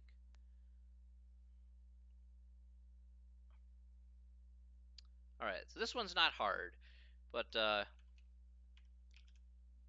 what would our answer be here in this case? But there is an important point to be made in this problem. So 384. Okay, so 384 miles, right? That'd be our answer here. So again, we're not doing anything super hard here. No, I totally get that. But I do want to highlight something here that is rather important, okay, in a problem like this. Like I said, even the simplest problems certainly can provide you some insight into doing more advanced problems. So that's kind of like what I'm kind of stressing here today a lot in chapter 1 is like, hey, this is easy stuff. I ain't gonna lie. I would agree. This is super simple, but where can we pick apart some of those details that can help us with even more advanced problems later on down the line? Well, yeah, this is certainly the ground floor, and we can certainly take these, advanced issues, and we can actually use them to a certain degree. So let's take a look here. I want to talk about another key here. We talked about units earlier, and so in a problem like this, in number 18, we had, again, 24 miles per gallon, right? And we went ahead and multiplied by 16 gallons. All right. In effect, what we have just done is just do some simple unit conversion, which we will going to see later on here in chapter 5.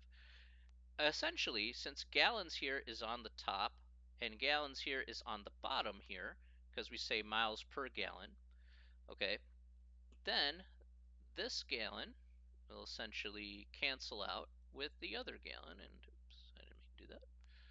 Where is that? There it is. Okay, so this gallon and this gallon effectively cancel each other out, leaving you with the units of miles. So this is why we have miles as our remaining unit here, and why we get 384 miles here. Oops. Well, that would be helpful if I didn't have that. Yeah. All right. All right. So 384 miles is what you can do. So again, unit conversions here, albeit this one is fairly simple. We're going to look at more complex unit conversions. You've probably done unit conversions in the past, but again, especially if you're in manufacturing, yeah, unit conversions are going to be a pretty big deal, considering you could get orders from overseas. So if you get domestic orders, then you're talking, of course, just U.S. standard conversion rates. But if you're talking, say, an order from Germany or whatever, some European country, then you're going to have to go with the metric system. So you need to know how to make that adjustment between a print in metric and a print in U.S. standard. So very, very important. So there have been uh, there have been things that have there have been bad accidents because people didn't know the difference between metric and U.S. standard. So gotta be careful about that stuff. That stuff's actually pretty serious. Um, all right. Okay, so we have that. That's fine. All right, let's go back here to the text. All right. So okay, again, not much going on there per se, but again, as you can see, it kind of works that way. All right, let's move forward here. I know we're going over this fast, but again, there's not a whole lot really going on with these first few sections here in chapter 1. So I just want to kind of point out there how that works.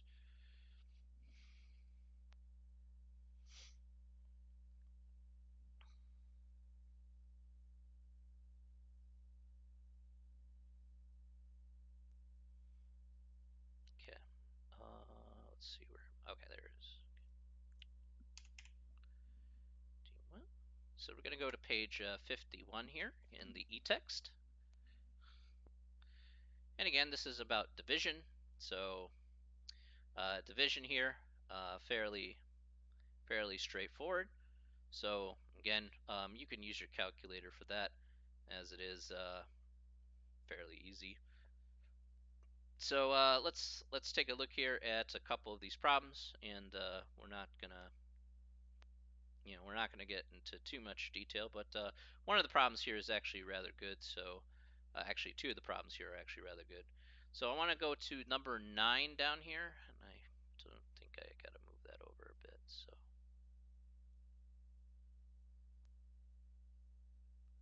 there we go. So I want to look at number 9. All right, and let's go ahead and read off number 9 here. It says trades management here. So Mr. Martinez, the owner of this restaurant, hired a plumber who worked 18 hours installing some new equipment. The total bill for labor and materials used was $46.96. If the cost for materials was $3,400, how much was the plumber paid per hour? Okay. Can anybody give me an answer here? So for number 9. All right. There we go. So what is the answer here for number 9?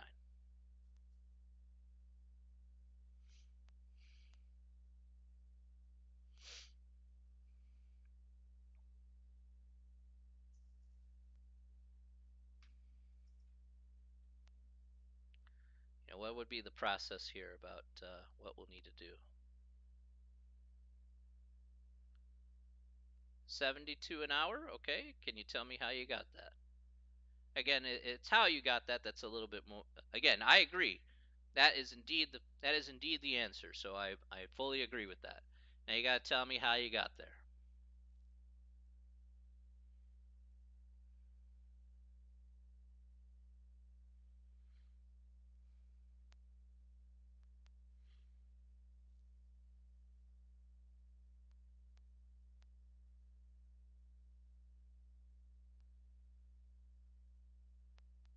So how did we come up with 72 an hour? I fully agree though. You could just type it out in chat. You just show me how you got that. All right, perfect. Okay. Now, you're probably wondering why I kind of stress that here. It says now I'll be honest with you guys, okay? Yes, absolutely true. I want. I know this seems silly, and I'm like, why am I stressing kind of how you got that answer? Well, I'll tell you what the reality is. The reality is that what's the difference between a good worker and a great worker? A good worker can know the answer there at the end of the day. A great worker can tell you exactly how he or she got it. That's the difference. If you know how you got it and you can justify that, then you're a great worker. A good worker can just come up with an answer. A great worker can actually do both. So there's a big difference there. Like even in today's marketplace, that's how you kind of when we try and do something outside in the real world and stuff, we want to be able to have ourselves shine, you know, basically, have ourselves kind of stand out, I guess is the best way to put it. So that's fairly important there. So I know it seems silly that I ask you, but again, there is a purpose and a rhyme and a reason. So all right, so that's absolutely correct. So again, we take the 4696 subtracted by the 3400, we get $1,296, and we divide that by the 18 hours you worked, and it's $72 per hour. Correct. All right, very good. Very nicely done. So you can see here in problems like this, there could be multi-step problems here. So that's another key here. So again, multiple steps may be required, which is fine. All right, that's certainly plausible. Okay, it doesn't mean the end of the world, but again, that's a thing. All right. Is there anything else I really want to do here? A lot of this is just kind of like boring.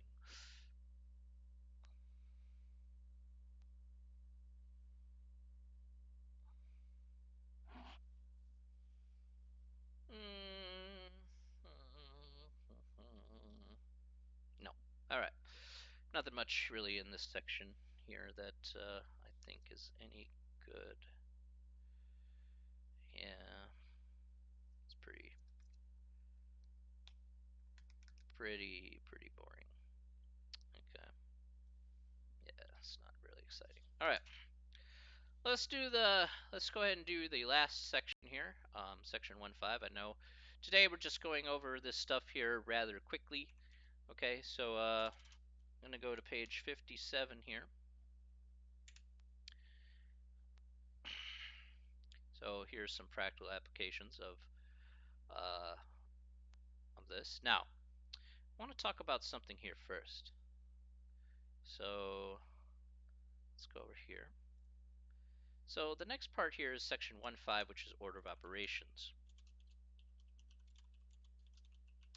Now, I do want to clarify a few things here. Now, order of operations, you've probably heard of the classic thing of Pemdas. So P-E-M. So again, actually, you know what? Tell you what. Before we get into Pemdas here, I'm gonna I'm gonna just put up an example up here. Tell you what. That's what I'll do. Let me put up an example here.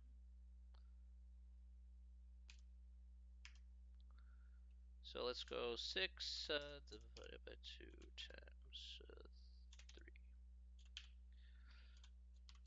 All right. So take a look at this question here. What's the answer to this? What's the answer to this problem? Go ahead and put it in chat. What do you think the answer to this problem is?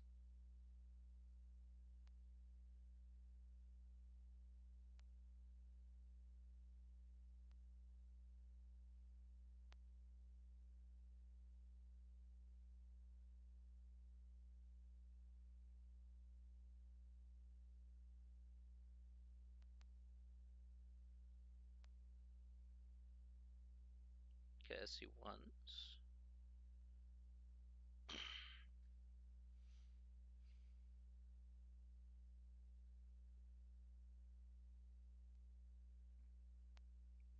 Go ahead. I'll wait for more answers. It's fine. I see some people got ones.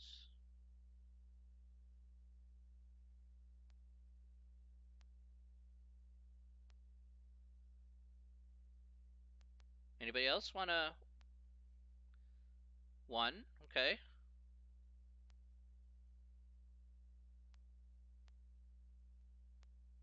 One.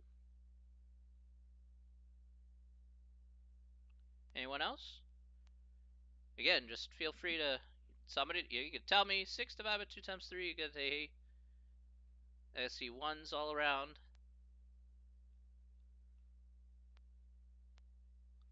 Anyone else before I move forward?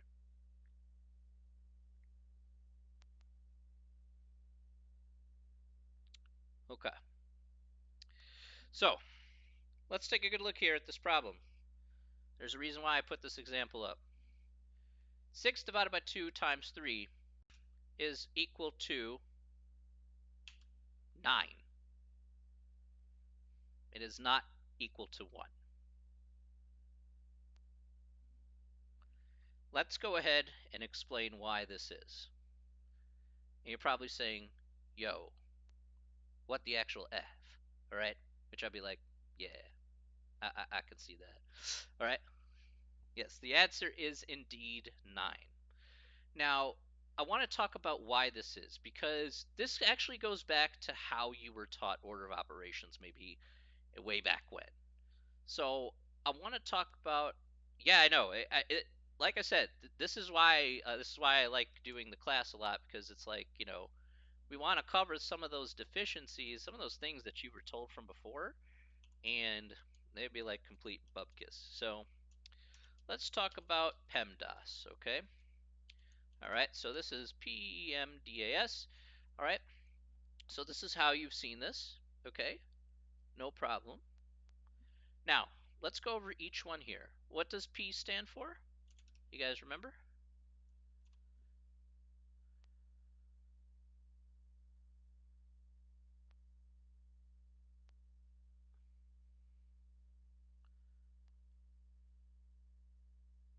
Parentheses.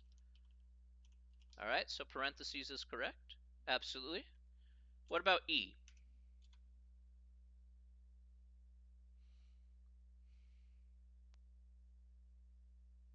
Exponents. Absolutely. All right. What about M and D?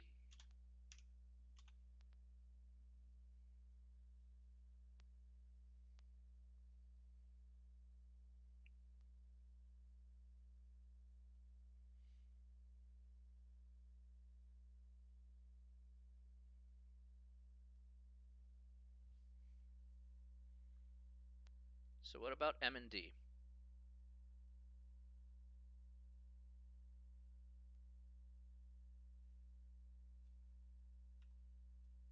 Okay, multiply, divide. And of course, by that same token, then I think everybody would agree, you get add, subtract for the last one. So now, I want to talk about multiply, divide, because a lot of people came up with 1 here because what they saw was when they were taught PEMDAS back in the day, okay, you saw that multiplication came first because it goes PEMDAS.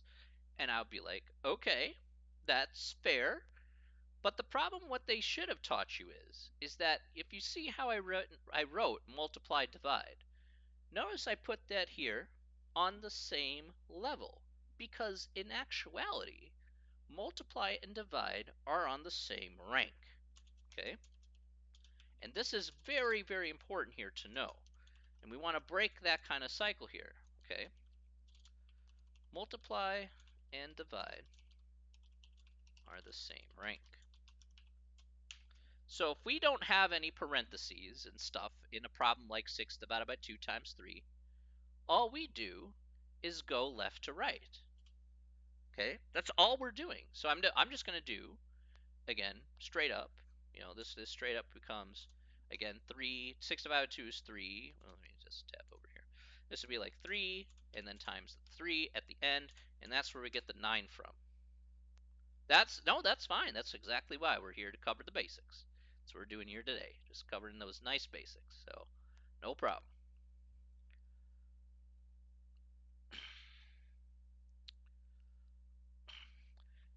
And that's the most important part here. I mean, let's answer this question here. Let's kind of shake out the cobwebs a bit, right? Because if I put like 6 minus 3 plus 2, right? I mean, in your head, right? 6 minus 3 plus 2, you would do 6 minus 3 first, and then you'd add the 2 to that, right? I mean, just think about that. You do 6 minus 3, which is 3, and then plus 2, which is 5. And then that would be your answer, right? You would go left to right. That's it. Just left to right. So why don't we do the same thing with multiply and divide. If we do the same thing with plus and minus, right? If we do the same thing with plus and minus, why aren't we doing the same thing here for multiply divide? That's the kind of mindset we want to kind of go into. That's why it's 9 there, because it works exactly the same way as add and subtract. So that's I want to kind of point that out there, because I want to break these kind of bad habits, these bad, whatever was told to you in the past in terms of in this concept or whatever. We want to be able to break those cycles and kind of clear things up to make it easier on yourself at the end of the day. So this is one of those things that I usually I always ask every class, and it just, I'm not sure why they promote multiply to come first before divide. I don't know why, but it happens. So I gotta, I want to make sure that when you're going out there using math for whatever you're using for, you come up with something like this, then you're like, oh, okay, now you just know go from left to right if there are no parentheses involved. Fair enough, you know. So that's one of the things I kind of want to stress here in this particular case is something like this, because it is important. Okay, it is important to get those fundamentals down. Fundamentals are the number one key into understanding math, because in math you can't understand anything advanced if you don't understand the fundamentals. So we want to be able to be sure we get to a point where the fundamentals are easier for us to go ahead and explain and work with. Okay. Okay, are there any questions about that, by the way, before I move forward?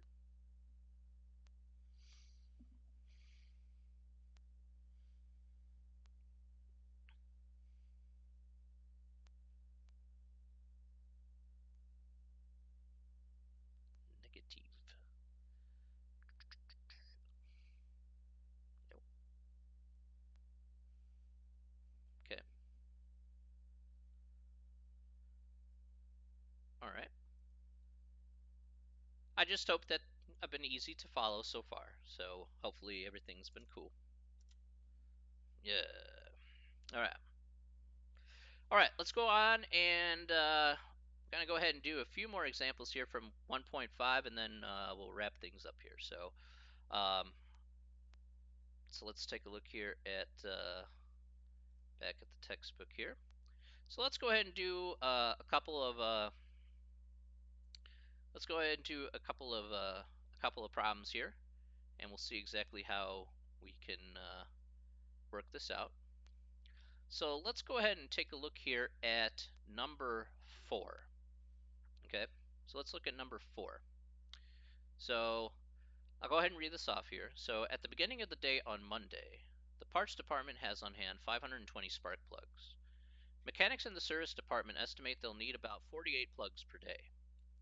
A new shipment of 300 will arrive on Thursday. Write out the statement that gives the number of spark plugs at the end of the day Friday and calculate that total. All right, so we want to figure out how many spark plugs are going to be in that shop by the end of the day on Friday. Okay, now again, just to go slow. All right, so one of the tips here that I can certainly tell you right now that I'll add to our ever-growing list of keys here. One of the tips is, if you're not sure, okay, the tips here is just, go slow. All right, everybody has a certain pace that they work at. I'm not expecting you to work at 100 miles an hour. I'm not expecting you to automatically say, I got the answer right away. Okay, I'm not expecting that. Okay, I have no expectations that that's going to be the case. All right, like anything, when you start a new job, okay, you're not good at your job when you start. Okay, you don't come in and you're just like, oh my god, I'm the best thing since sliced bread, and you're like, okay, maybe not. You gotta learn the systems, you gotta learn the machines, or you gotta learn how things work in the workplace, and then over time, you get better and better at it until it's like almost automatic after some point. And that's what works here. So if you don't get something right away, even this problem here, well, it's not super difficult, then at the end of the day, though, you just go slow and just be able to work at your own pace until you start picking up on those patterns quicker and quicker over time. So just another tip there, just go slow if you need to, okay? I don't expect perfection the first go around, okay? That's we're here to learn and get better. Okay. So the answer, you say 580. 580. All right. And how did we get 580?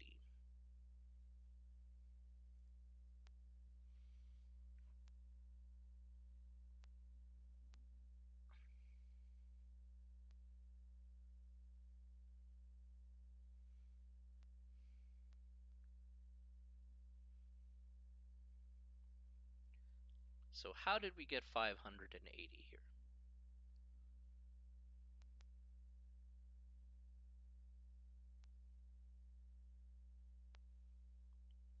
Again, just write it out in chat.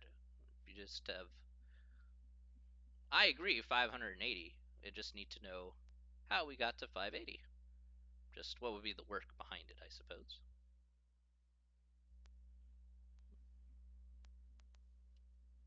Grab this here.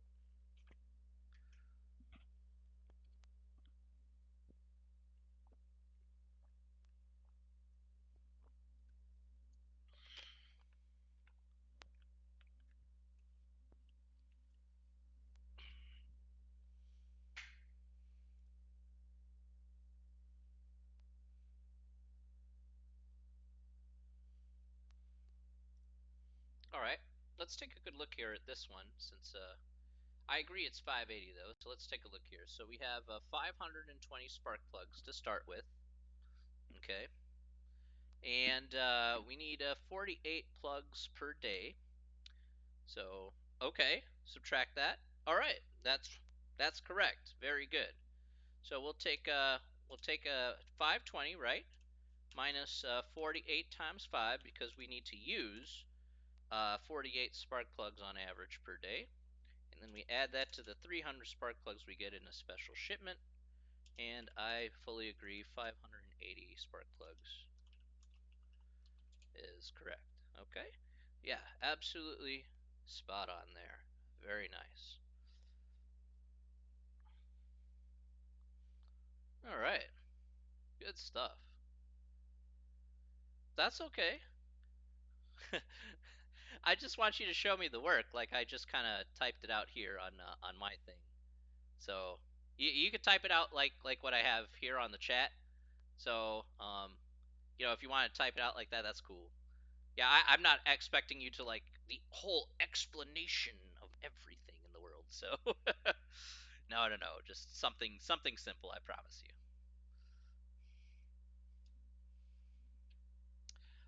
Let's try another one.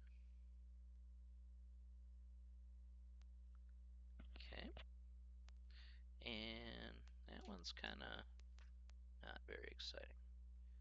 Here we go. Let's do that one. That one's fine. All right, so let's do one more here for the day, and then we'll wrap things up here a bit. Okay. All right, so let's look at number 8 here. Number 8 says a caterer must estimate the amount and cost of strawberries required for an anniversary dinner involving 200 guests.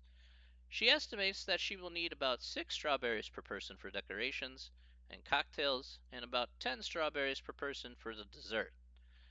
A local farmer sells strawberries in flats containing 80 strawberries each for $7 per flat. How many flats will she need, and how much should she expect to pay for the strawberries? Okay. So let's uh hmm, let's take a gander at that. All right. So let's break this down one step at a time here. Okay, so we'll just get some quick answers here, and you'll see exactly how we go through this process. So, how many strawberries do we need per person according to number 8 here? So, how many strawberries do we need per person here?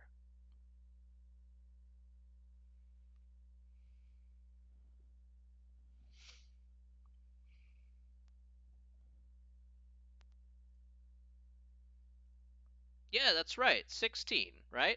So we need 16 strawberries per person for each one of these cocktails and decorations and desserts and stuff. All right. So what should we do with that 16 there?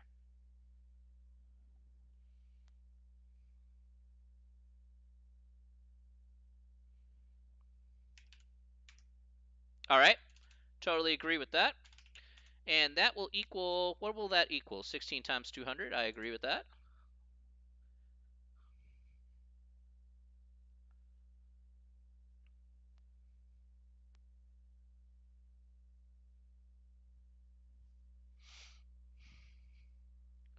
So 16, so 3,200. Okay.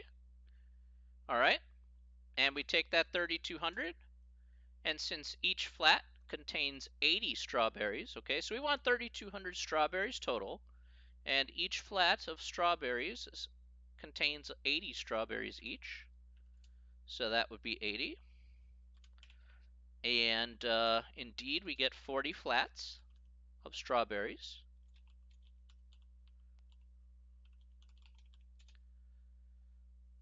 And then what do we do with the 40 there?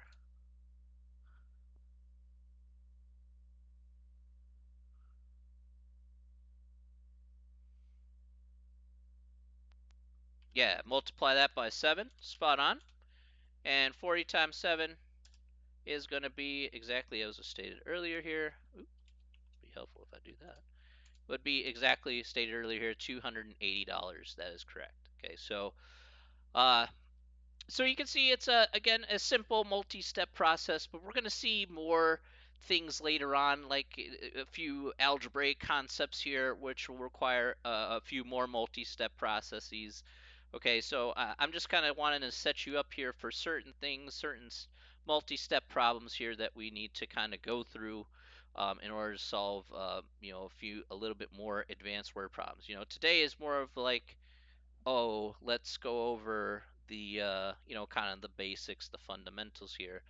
Um, just to kind of get you comfortable about how to attack a lot of these kind of word problems and critical thinking type of problems.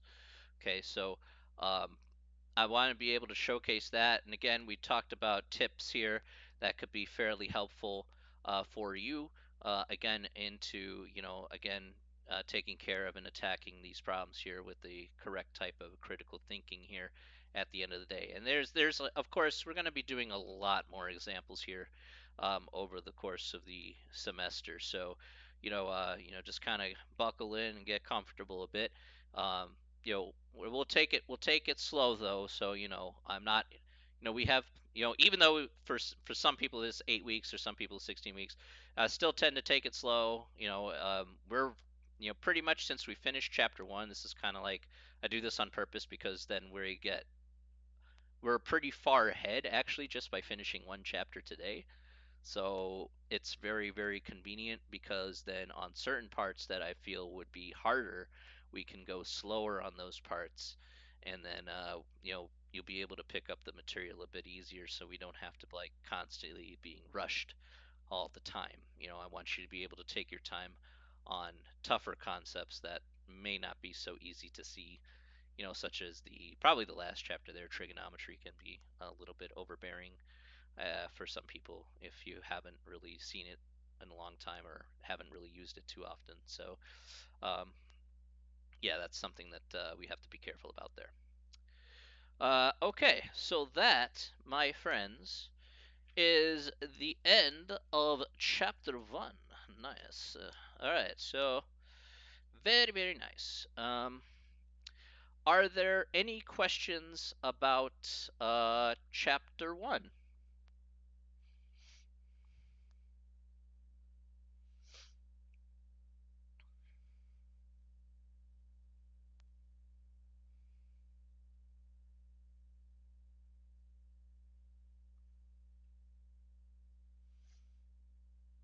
Okay.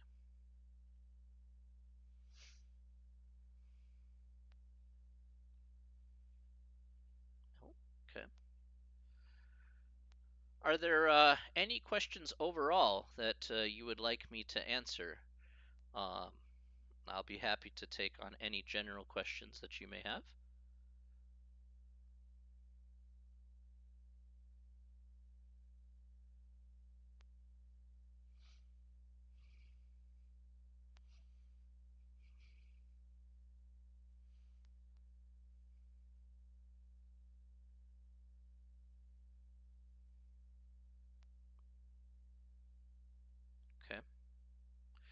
Now, I want to at least point out here, just to give you guys a friendly reminder. Okay, so remember here, do I have a code for my math lab? You need to purchase a code on mymathlab.com. You need to purchase an access code and then use the course ID. Yes, you will need to pay for that. That is correct. So just as a friendly reminder, for those of you who had issues with the 7th edition stuff, please feel free to email me, and I'll see what I can do to get you squared away with Pearson and stuff. So I'll probably contact them and see what the story is. You could what you can do is you might want to yeah, I probably will contact them and see how we can get that done. So I have the contact there. It's just a matter of just hopefully receiving a message in a period of time. So uh, the next Twitch meeting is Wednesday at this same time, 5 o'clock. Oh, absolutely. I will certainly get back to you ASAP. Absolutely, yes. Um, as soon as I possibly can, I will certainly see what they have to say, and hopefully they can get you switched over to. They can use that access code for the 11th edition there. Yeah, I don't know. Of course, of course. Like I said, if you're an adult, you take responsibility. And if it's my fault, then you gotta take responsibility. You gotta make it good. That's important. I'll try my best. So the only thing I can't, unfortunately, I can't rush the process as much as I would like to. So,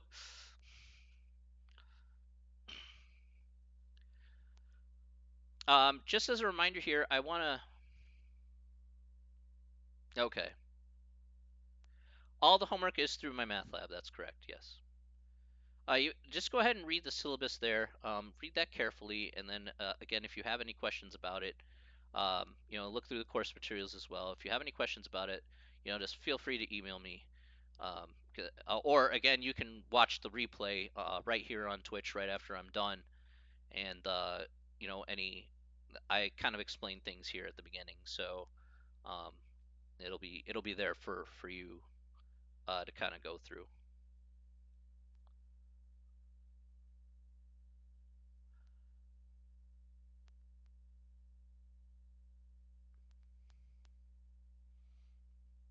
Okay, so one thing I haven't mentioned here is office hours.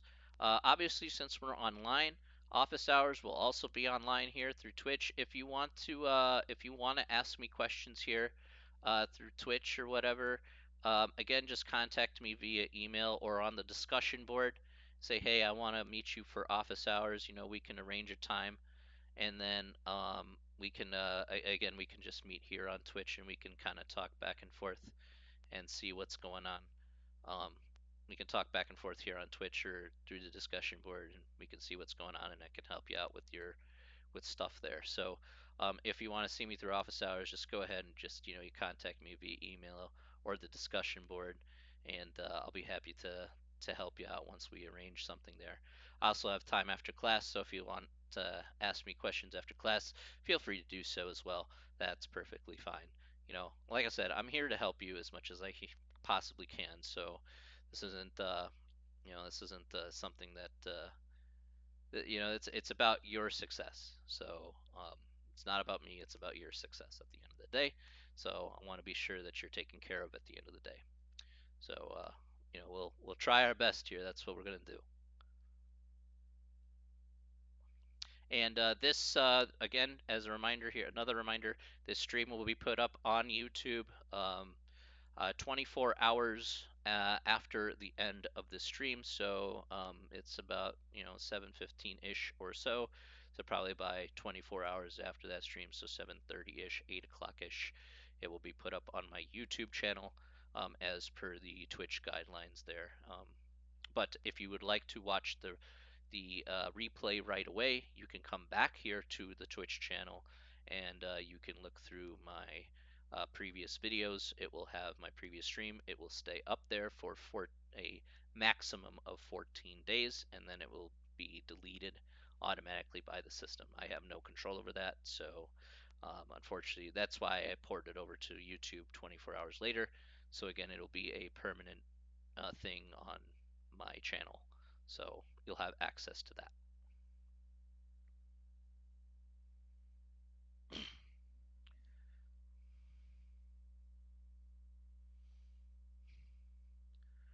Are there any questions you guys have? Any other questions?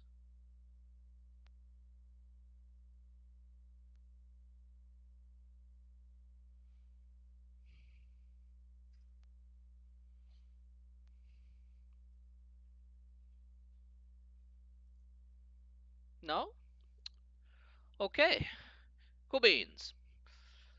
I hope you guys liked the first day here today.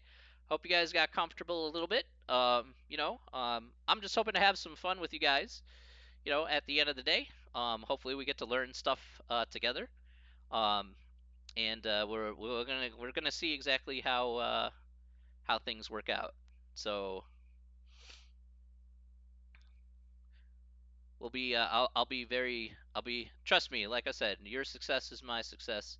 So we're gonna see if we can get through this all together here in the next for the next 8 or 16 weeks. That's what we're here to do. Mhm. Let's do it.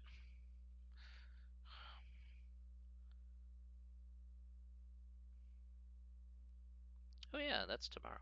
Okay, tomorrow I got to play D&D. Hey yo. Oh, I'm glad. I try to keep things as clear as possible because I know how math can be super confusing about a lot of things. So um, yeah, I I'll be perfectly honest with you guys.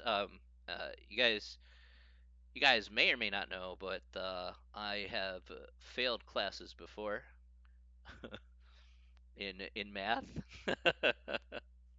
So I know how it feels to struggle with a subject as dry as this and as difficult as this. So I didn't become a math teacher because I knew math, from day one. That's not true. I was really bad at math for quite a while until like high school. So, I didn't start to put things together until like high school. But it was still a slow roll at the end of the day. I still struggled even when I was a freshman in college. I think I got a C on my calculus test and whatnot. So I'm not gonna sit here and say I'm a straight A student. I don't think I ever got straight A's in my life.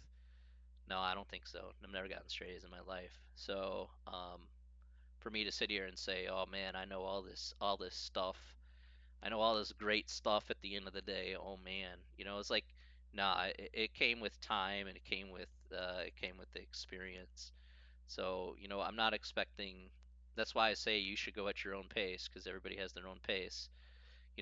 I'm just trying to get you from point A to point B as you know in the most convenient way possible. But if that's not your convenient way, I would totally understand that too because I thought in a different way than some of my previous teachers, and I said, oh hey, as long as the result's the same and it's consistent, I'm cool with that. So um, that's what matters. So for those of you who think that, yeah, sometimes, yeah, for those of you who think that, yeah, every professor's got like super super smart or super straight A's or super everything. No, I'll guarantee you, I was like a B student, and I failed plenty of classes. I mean, heck, I almost got kicked out of U of I, so I'm not.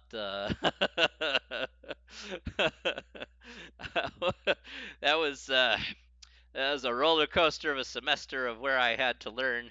Or yeah, I got my butt handed to me. So um, sometimes you got to learn through that experience. But I'm glad I had that experience. I'm glad. Sometimes I'll be honest with you. Sometimes I'm glad I honestly say sometimes I'm glad I failed, and because you don't know how to grow if you're always succeeding. Because if, let's say, something comes along and you suddenly fail and you've never failed before in your life, well, you don't know how to take that kind of adversity on. If you fail a lot, then maybe you're doing the same thing over and over again, and maybe that's why you're failing. Then that's also not good. But if you fail a little bit of the time and learn on top of that, that's very positive. That promotes positive progress, and I'm hoping that that same positive progress will be on you. So yeah, am I expecting you to get every problem right? No. Am I expecting you to know every single concept of every single little thing? No. Let's not kid ourselves here. I have realistic expectations here. So that's what I want from you guys is to be just a bit better and kind of getting to know things a bit better. But if you stumble along the way, it's not the end of the world. You don't have to. It's not like you're pulling yourself back so far. It's not like you're digging yourself a hole. There are. I have a hand, and I'm willing for you to grab onto it, so I can pull you out of that hole, or get depressed over one missed problem. Don't worry about it. It happens. You're human. So, you learn from it, you move on. I'm not expecting perfection. I'm expecting better than you previously were.